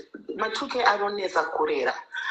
No one will understand better than mubereki ane mwana mu2K because isusu takatosiyana nevabereki vedu kudhara aminoti vakatombosikawo vakaita sei maybe mold yavo iri different. So zvine zvakawanda. If you can't manage chakati, you try another route. But the bottom line is Ma2K, whether we want to refuse to understand it or believe it, Ma2K naturally they are vulnerable, so they need to be handled with care and love. Guys, could we please tap the screen, send your heart needs for the day, tap the screen, follow the panel, and gift the host and the panel if you can. Thank you so much. God bless you. No, saka ndati kurova kwacho mamoyo anditi sanoti mwana ukamurova everyday obvious aneta nini ende kamurovere kacho zveshuwa ukati shapu shapu ende kana une hasha usamurove mwana. Inini guys ndakurida kubatsira hangu ane mwana esiwe mwana ne 12 years. Guys vana vane ma 12 years ka vanenge vakuda kuenda kuma teenagers. Mukabvunza vese vana ma teenagers vari moody vana ivavo. I think brain dzinenge dzichidevelop nema hormones ka ameno zvazvinovaita even if kurara vanorara zvisingaiti. Vana munhu wese ane mwana ari kuenda kunopinda muteenager o mwana ari between 13 to 14 years andizivi maybe ibody inenge ichipano inini mwana wese changu ndakamboenda naye kunona psychologist vakati vanodevelopa senge munhu ane nhumbu like maitiro anoita munhu ane nhumbu aya zvekuti anogara akaneta anogara akarara ari moody anofrustratwa nekanhu kadiki diki. I don't know hangu kuti zvinofamba sei but I've noticed it for vanhu vane vana vese vari kuma preteens nema teenagers. And then panyaya yekurova I feel like kana mwana wako achiri mudiki paya asati akugona asati akuziva kuti handibvumidzi kurova ndo paanoda kurohwa ipapo anokura achikutya like anokura achiziva kuti mama vakanditarisa it means a no. Anditi mama vakangoti no itori no but manje ukazoda kutanga kumurova akura manje akutona se abuse because iwa unombobvira wakaita se anombobvira wakamutsudzira achiri mwana mudiki. Ndo zvana ndichida kungotaura wangu especially panyaya uyo we 12 years haisi mhosva yake body yake iri kudevelopa in a certain way yatisingatonzwisisi isisu vanhu. Ndo zvana ndida kungotaura. Thank you so much guys. Right, thank you very much guys. Next caller but tatenda kumberi guys. Let me remind you guys, Facebook I know makatera ndokukonai and ku TikTok please muswa 1 May. That is this coming Friday guys. Tine game kuno TikTok kwa the fixer. Please come and support me guys. Come and support me. I know we guys you can do it guys. We are to break a record guys. Let's just come and support me please. I beg you to my team. We are even way. Barukuda kana link rakakuza machiva kutenga ma coins ngauya tikapa itopa link andika team SA imuri ku please support me on the day in question. So 1 May na 8 kwa the fixer. And please guys. Yes. Next caller please. Yeah. Can you hear me? Kerry, Heather. Yeah, guys,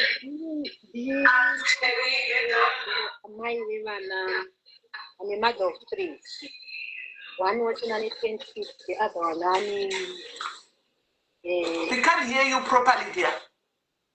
Okay, that is the Kakuzava, not 3, Muno UK. The oldest, only 26, the youngest, only 13 now. Chakandi Batra Zang, who ended Savannah to understand. Kerry, phone yako yakakwira ile volume. We can't clearly hear you.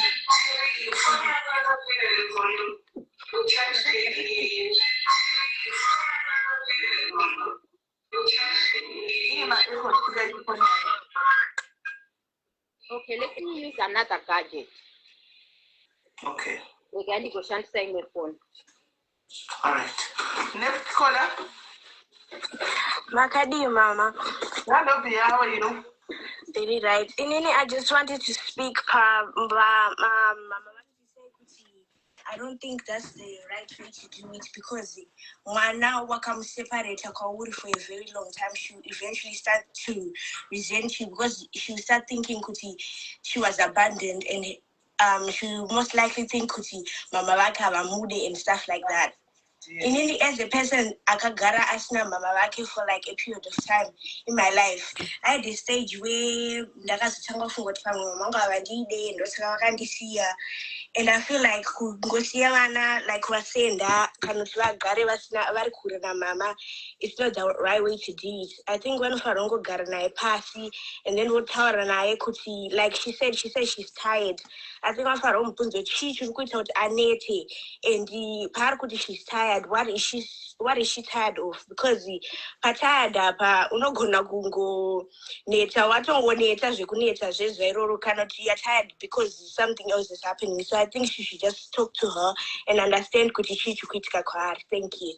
Yes. Thank you very much, baby girl. Thank you very much. Essie, I think you are listening to this. Right? Vabereki vasara vashoma, and tomorrow it's work day. Talking about, I think the Tanga late I should have started this earlier on, but anyway, we still have some other days to come and continue with this. So as I am wrapping up, Vabereki, so what are we agreeing, Nevana? What are we agreeing, Nevana? Are we saying we have heard the kids saying, listen guys, and do not twist my words. I am not here to try and teach you how to do parenting on your kids, right? Because they don't want to open up say, but in communication right. Communication is not open. Create that safe space now. They can be able to come to you and say whatever, even the deepest of their secrets. Let them share with you. And as a mom, you'll be able to know how to navigate around the whatever that you have been told. And more, advise a man. And so on. Of course, that concept of the last of Peter. Tino advise our Manenaro, Agatonaro. Akazoita makuzwa akaonekwa nembonje pauma idzo zvinenge zviri zvake but tinenge tanintanzwa paita equestion yevana vachichanzi tikurambidzwa kuenda kumasleep over andika vana mamu they know kuti tine maboyfriends takavaudza vanozviziva but kuti ndine kunoswera dhei sendine mukomana wangu tiri kumo kwete kuenda kune any ndakavapa nelocation mama havadi saka what's the point of me having a boyfriend andina anzi you're not trusting us nevana hanzi vana mama we need you to trust us.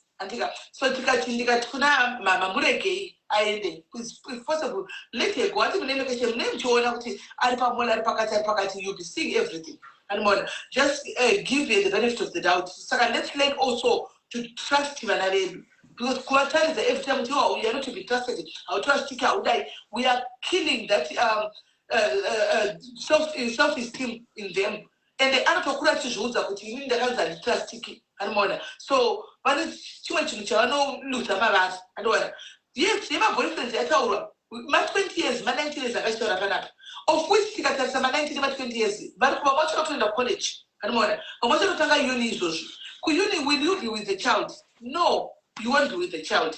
Anenge ari ega saka kuti azonoitei unenge usiko andimona but at the same time vana andika understand also us as parents.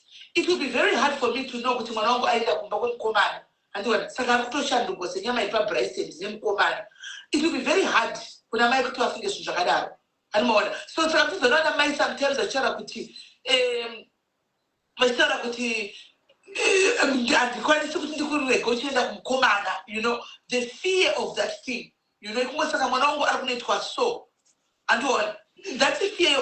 If you put us in your shoes you understand kana vane mwana wako kuti imagine ndakarara mwana wangu achitwa asakakuitwei you know chichi kuitwa ikoko you know that feeling iyoyo unoona haingori right but at the same time muri kuti zvakare tikunzwei animona kuti you need to go there muchinda kunoona vanhu venyu vamuchidai understand kuti zvakaoma parana mai kuti atoyesa kurelax saka ingati wani mwana anenge arohwa chaiko atorohwa chaiko chaiko kana kuti munhu mwana wandozoti akaita mwana wakaita mwana naningi paanoenda kokoko animona unenge wakutongoti hapana kuzvaungaita nokuti asina uchingozvo zvakangooma because to us your parents that you are still our baby, our little baby girls.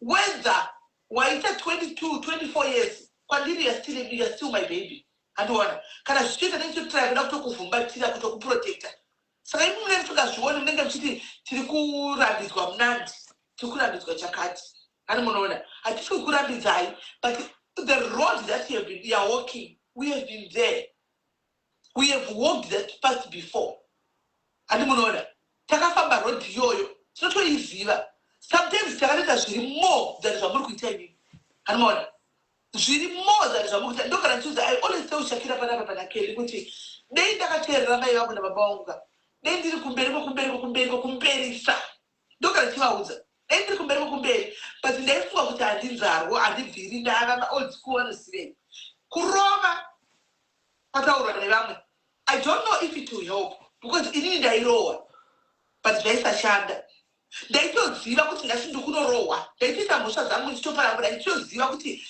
ya ndikunongotogidha ndodzoka ndichipurwa ndotonefenibelt rangu rinogara kuseri kwedhoo rakamirira kundirova saka ndaitoti ndikasvika kumba ndopfeka matrauzi angu kana 6 ndoirikidza kuti kana ndorohwa paya zvichaisa kusvika paganda anoona ndonyatsa kuirikidza ndaitoziva ndotomiramira pabhedroom rangu bhoza iroverwa mubhedroom ka ndotomiramira padhoo kutomirira kudamwa kuti pinda muno une mhosva dzakwanisiya because vanga vasipo ndarava vasipo papa namomu vamuzachokudza kuti vari kuuya ndichivaudza saka ndizati dzimamuzatana kuti vari kuvaudza vari kutovaudza saka ndaitopfeka hembe dzangu ndoirikidza nditotamira padhoo kuti ndigare ndarohwa zvipere ndaitoita kuti ndirohwe zvipere antimaona saka I don't know this method yekurova kuti inoshanda here antimaona but kwandiri nini yaka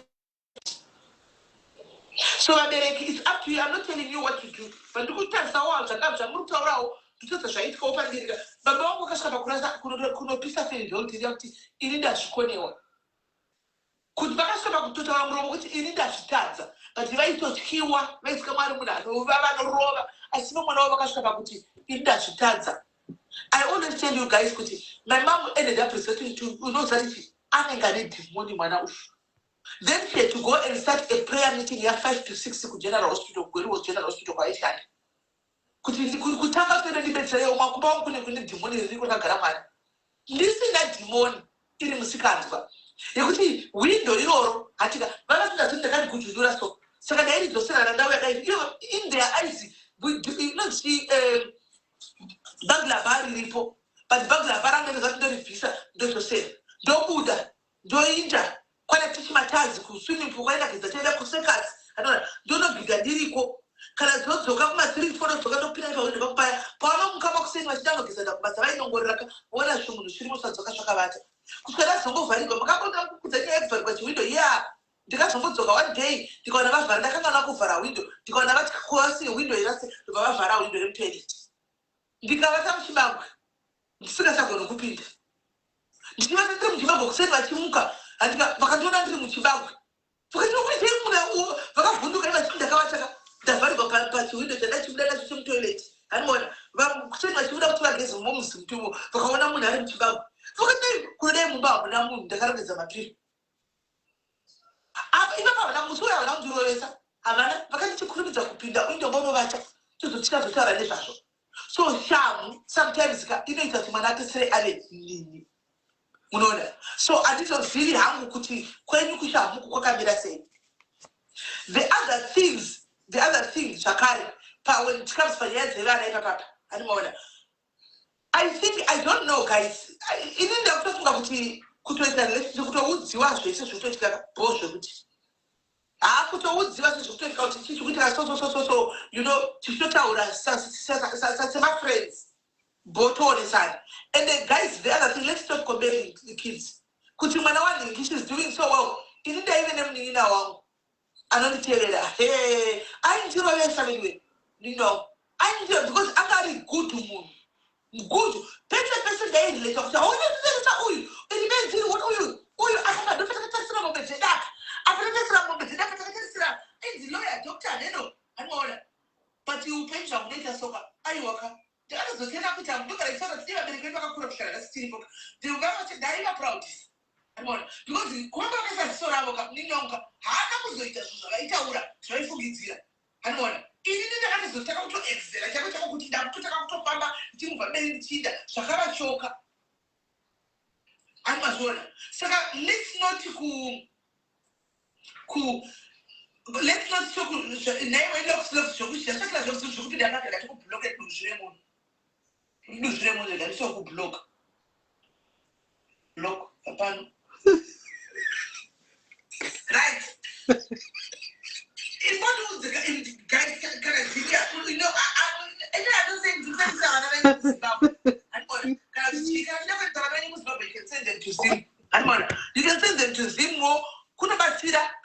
vanochinja handika vana vanoenda kuzimbabwe vanosvika kuzimbabwe kuna life yekuzimbabwe inokwanisa kana asina kuijaira life iyoyo anoona kana asina kuijaira life iyoyo anosvika unochinja indakamboinisa chakira kuzimbabwe you know the story anoona ndakapedza kuzimbabwe 3 months chete akadzoka naka thank you 3 months akadzoka naka mwana kuzimbabwe anoona zviri kuzama kutogora redu zviri ranga riri mucomment section unofunga ndisise zvinhu zvakakaita pasocial media machona anoona but akadzoka naka ateve like 34 asiti kujutiwa asa you know because izvo ndaitawo zvandaimbofunga nditenge kuti ndanga tokujutiwa chete anoona but akadzoka naka so zvinhu izvi zvitoriko anoona so I think let's just try to listen kuvana asi vana I am not saying take advantage of your parents as well.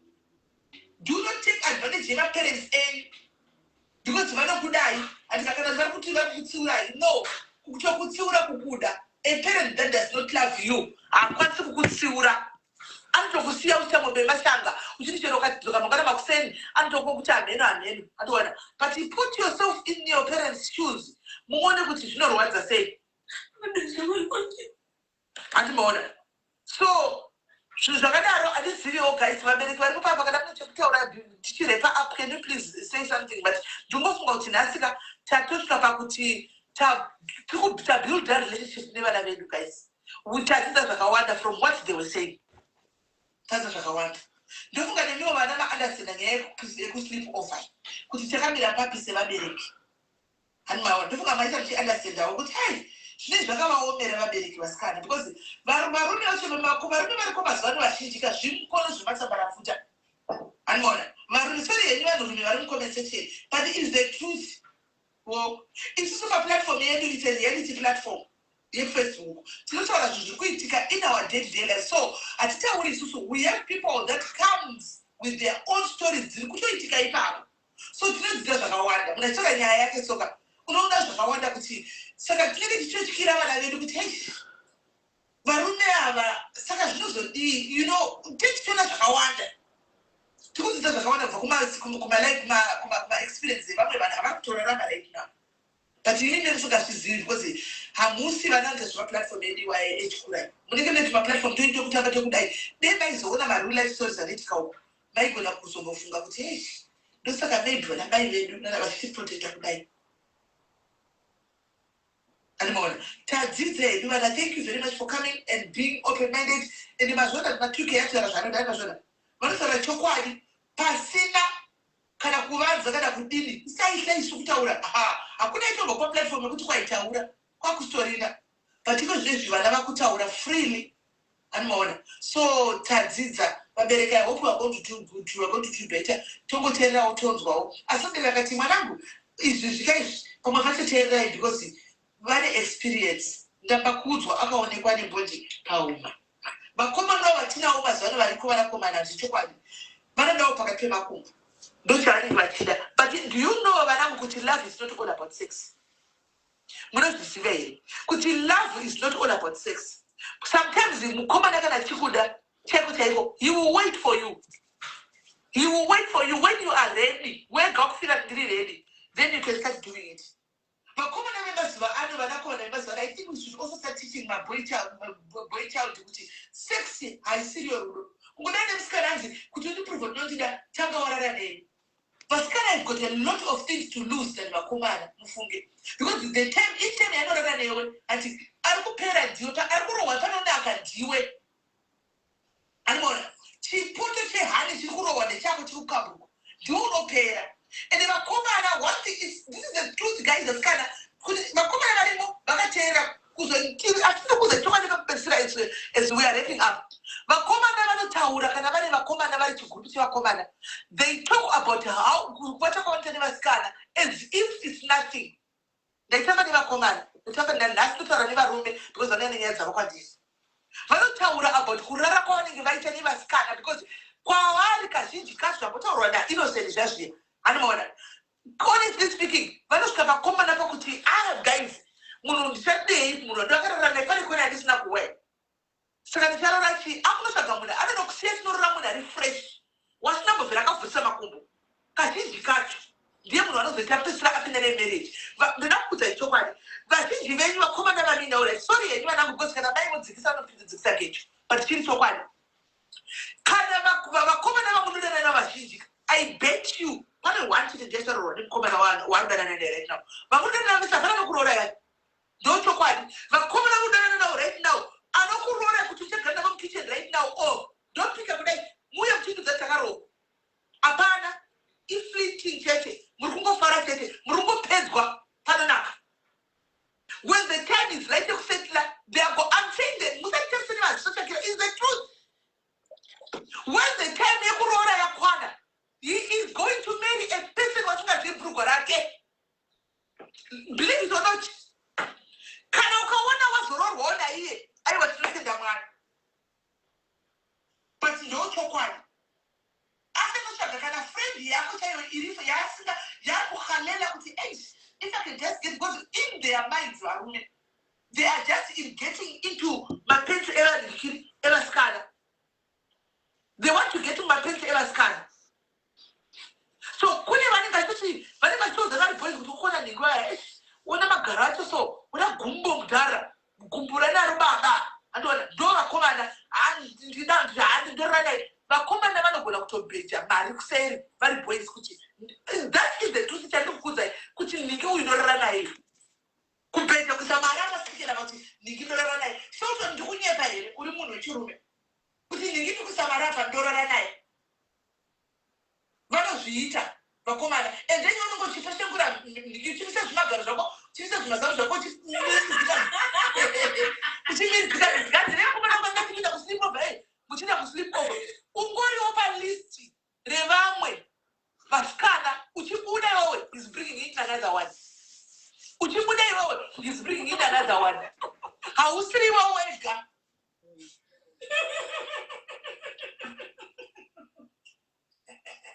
hausiriwo wega makawanda ndochokwadi kana vari kunda handina kuti vese ndativa kana aripo acharorwa nemunhu adanana naye aripo but 1%, 2%, 3% right now vazhinji vachavasiva kuzokurorai muchazoona zvei dei zvaizogona paupechisanganika maizotiudza kuti ndio vanhu vaiva makazorogona kashoma animona anozozonotsvaga umwe munhu so inini advice ndichikupaisa gogovenisa mama vendendichiti zvakanaka kudheta it's okay andimona zvakanaka kudanana nevanhu venyu andimona but musachechidyairira chekupendengugwa makumbo each and every time pese unotowakuvaviwa kutokoniwa kuti dendaita kunokwenyiwa uri mwana musikana no put yourselves first vanasikana zvidei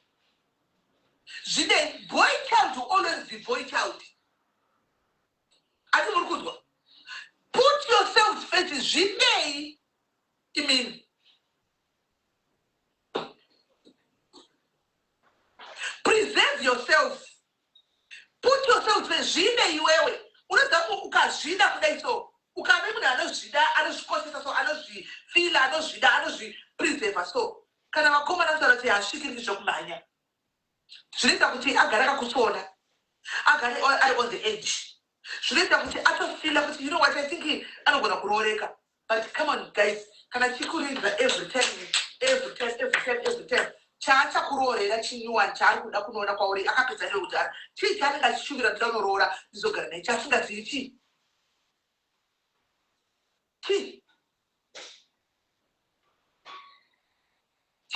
you are not even married urikugara semukadzi nemurume ari kuita yese tine vana vakawanda mazuva ano vanozviuraya nenyaya dzemaheart breaks akazosiyiwa nemukomana waya anozviuraya because of zvaiitwa obva fungoti mukomana waya aindishandisa zvaidai and aidai achindidai now akunidhamba for another girl vari kuzviuraya vanhu because honestly speaking ndozvinenge zvichiitika.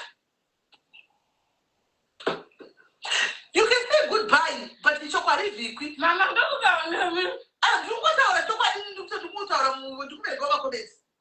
the goodbye you can say, but a word is enough for the wise. One day, a word is enough for the wise. And it's so good that you quit. I'm so good that you quit. Ita yamunoita Asi one day muchazoona munozo ilazei inini kuti daytime but musajairikwe body dzenyu every time. Even vakazi vamuna vari mudzimba namai venyava vana baba venyu dzongwana kuti vanotomboramba kuti ayo ndakadai hanimona kupedza vhiki chaiko 2 weeks. Musajairikwe zvokunyanya kudaro kuti mukomana asina kuroora abva kuita kunge mukadzi wako. Animaona kukuita kunge akatobvisa mari asina kuroora chaachazoroora chii iye akapedza newe. Makakomborerwa makauya time social media vanangu nokuti tiripo pana vana mai tinopera tichikudzai chero tisikadi kuzvinzwa. Animaona tine chikudzai chokwadi kuzochitora kana kuzochera sechokwadi chachenyu. Animaona kudhara patakakura kwakustorina izvo zvemasoro tatistorina taipedza zvinhu zvemupfungwa zvemusoro medu. Now mutokutokireta platform yokuti vabereki vaite free name vataura nemakakomborerwa satisina vana mai venzai veshumba dzai veshumba. So hanzi wotozoona kuti zviri overrated, very overrated. Ulikwatiko zvinezvi vanenge vari imarumurudo vanava vanobhilivhisika. Mozavanzi kubhilivhisika vanobhilivhisika vanava vakaudzwa masweet nonsense nevakomana vanobva vabata kukwira denga inonzi sweet nonsense yaunongotiudzwa atozati ndokutekera zvoduwai ndokurora nokutekera ndegero zvaunozati the impossibles you be told the impossibles ukuzati zvinoita. Animaona. So I would say that you focus on yourself first. Yeah? Do something with your lives first. Buy your cars, enjoy your lives, go to holidays, buy a house, you know, enjoy. Then, and the sweet nonsense. Hey, when the time is right, then you can say to get married. Because the moment you get married, I'm telling you, you're going to lose on a lot of things. Time okay, Cass. Before Gakwire, send that request to Cass. My mom wants to say something. I'm happy she's here. Okay, regarding what I was going to dirare simeli. Ndandika kutaura kuti vana vachikuraka kazhinji kacho namkaona vachimhanyira kuda vakomanaka isusu vabereki tisu tinoblema one because maafrican parents kutaura chokwadi hatina rudo rwuri 100%. Vana baba kuti vahage mwana musikana kuti vamukise kuti I love you havazviite. Saka iyoyoyo that kind of chidakadaka icho chekuda kudiwa vanenge vakuchiwana kune vakomana pane kuti baba vazadzise rudo runenge ruchidiwa nemwana rwewe panenge pasina. To spend time with the children hatimbopedze nguva nevana hatidi kunyepa. Vanhu vanoenda kumawalks kuve nedhei remwana rekuti nhasi idhei remwana wangu Teri ndiri kupedza naye zuva rese tikuenda out tikuita zvakati maactivities akati tichibatana tichihagana tichitaura naye tikuenda naye for a cup of tea, a drink. How have you been? How school yakaita sei mazuva ano chichi? We are not doing that. We don't have time with our children. We hardly kiss them. We hardly tell them I love you. How was your day? Zvakati zviye problem ye yaita sei. Senge uyu we 11 years you kazhinji kachona one ma hormones. 2 amai muri kuda here are you loving your kutaura nemwana wenyu musikana kuti listen inini I love you and are you showing it? Are you even hugging mwana? Zvandiri kutaura zvese izvozvo mwana anochinja. Because mwana mubereki kana chingogara chipopota kana chingogara chikomanda makomandi hauna kutsvaira ita zvakati tirikuita task love yeri task oriented kuti unofanira kungogara uchishanda and ukasazviita ndinopopota. What are we rewarding our children with? Pane zvaaita zvakanaka wamurewardao nei mwana. Saka ngatidzidze outside uku mwana anenge ane nzara yerudo because tinokura tichida kudiwa. Pane kanidi kaeka kekuti ye love inofanira kufulfilliwa ne parent. Andiri mapaona 1 and 2 pandatanga kujoina ndanga ndiri kutaura nyaya yekuti isusu vabereki vachona tinofanirwa kunge tiri pamavi. I thank God kuti Simeli mamutaura nyaya yekuti amai venyu vanga vainamata vari kuchipatara. It's true, vana vanoda kunamatirwa nekunyengeterwa. 3 kuendesa vana kuma Sunday schools pane ma activities anoitwa nevana ma local places as well. Vana vachijoin nama local activities zvinobatsira kuti vasocialize ke zvakanaka. Asi vana vedu ava vamwe vachona vanospenda time vari mumabedrooms, havaende out, havaite sei. We need to socialize them zvakanaka vazive childhood yavo. Anditi mapaona. Ende toenda kunyaya yema teenagers.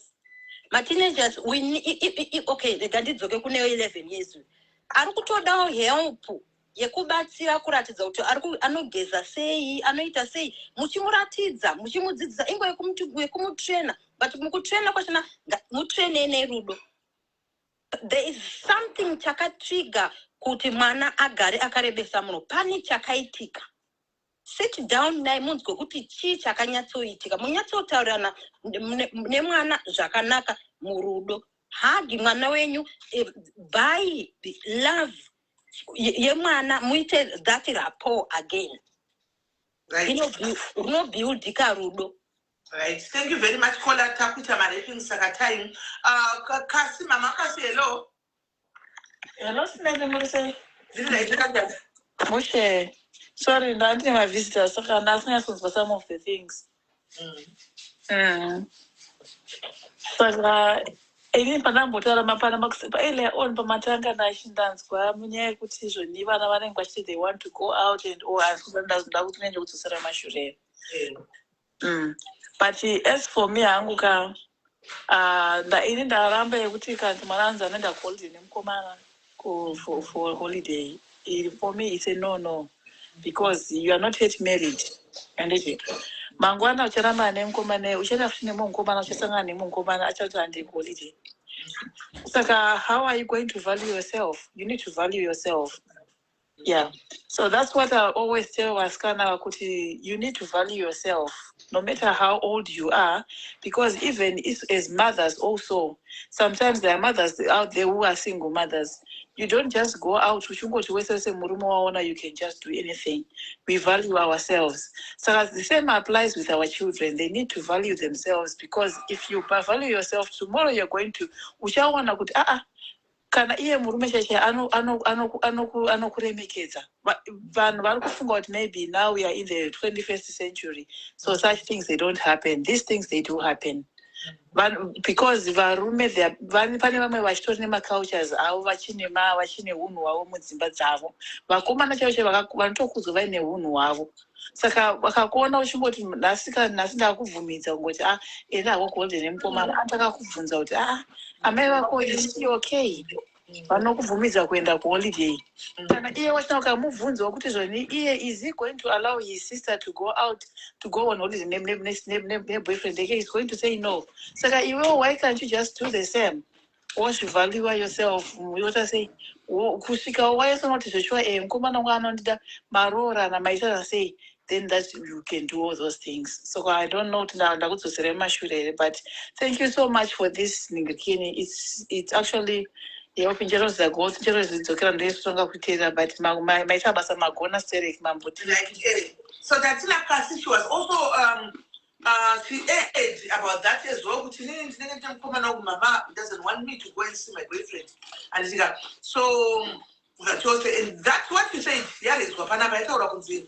Matoro Waire, Maguda Veda Kushanyako, and more. You can say at 20. That being 20 does not mean Kutiwakura shooting that. How do you feel your mom? Manorara open. No, put yourself in the shoes, then you find the answer. So we really tried anyway. That took track about teaching common ground. Never, and at the same time, she's less to get open now. Chakaiba at Chaketa don't make us at consequences of the Chukanibana, but we can only advise and more because Dr. Philip Tibakura. So, Chicago advice, okay, now that's on you. pakazoitika something hationa because ndikuoza takabva neko uchadzoka futi kwandiri kama neproblem yakudzoka futi kwandiri ufunike kuti ndichakuzoziva kuti zvendichaa ndakambokuudza kana ndakutange ndakuita sei ndakukuneglecta futi saka it's something nje kuti vasikana vanaka guys in as much as you want these things but you've got plenty of time with these things. You've got plenty maximum yakawanza yekuti kana kuti mangwana cheche motokuta kana mwedzi chayo nemurume musingatombozivana kuti munhu ari papa but iwe ndozvauri kumhanyirira iyo vakomana vanokurespect aone kunge wakazvibata iwe vanotokurespecta vakomana itime yekuti vaenjoye vaunganidze mari dzavo vaende kupi handikuudza kuti mutemo wemuuk uri kuchinja kavasikana handikuudza kuti mutemo wemuuk wachinja uri kutaura kuti izvozvi home office iri kutataura kuti kana usiri kuenda kuchikoro usina prufu uri over 18 usina prufu ungoti echinere wafunga kuti togesiwe tako zvivirire hamusati vatombokosa kuenda holidays nevakomana enyu muchinda mega nevasikana muchinda Sismeli inini kana Shakira kaya kachiti mama, we want to go out natona golden anakasi as a team as girls. That's a nice thing. I would love that. I would love that as girls. You well done girls. And you go and explore. You influence yourself. You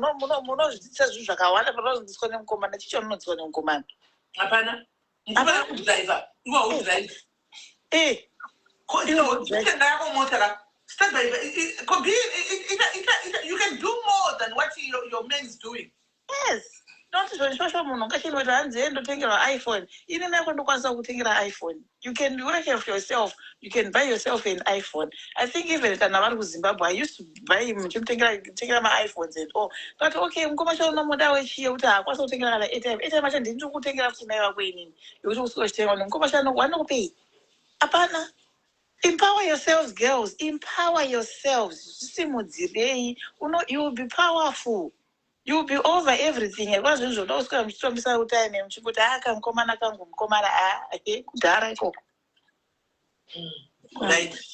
And thank you very much, Mike. But to go on so you're able to go, but you know, people are kind of going to talk about it. It's a good time to go to the hospital. Then it's what I'm Hey.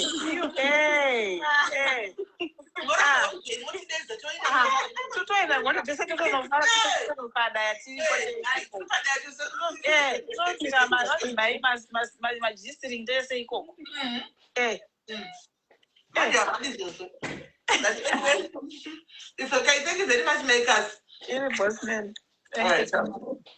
Right, guys. Before I drop the live. Yes. Hi, Sisimeli. Hi, dear. How are you? I'm good. I'm a 2K, but what about home beside? In a way, you could see 90s, 80s, but do not because it actually helped me to navigate life.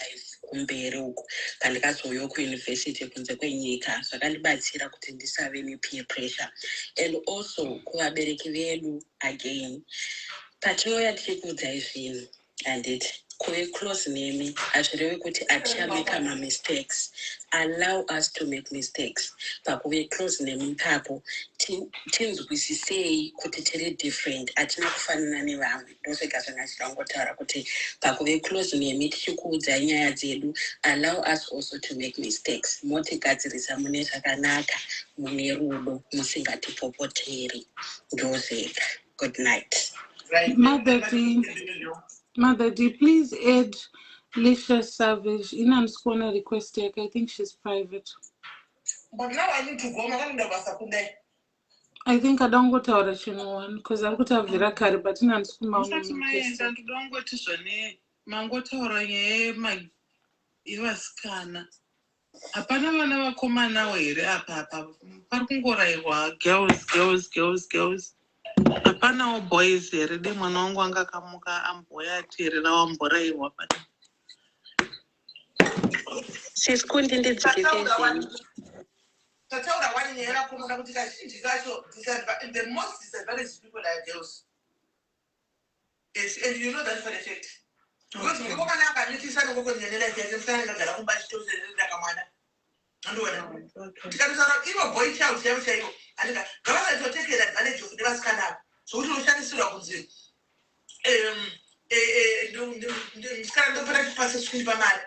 they must not be used by girls as well. Anymore. They must not be used by girls as well. And also, they all empower themselves first before rushing into these marriage things. Because the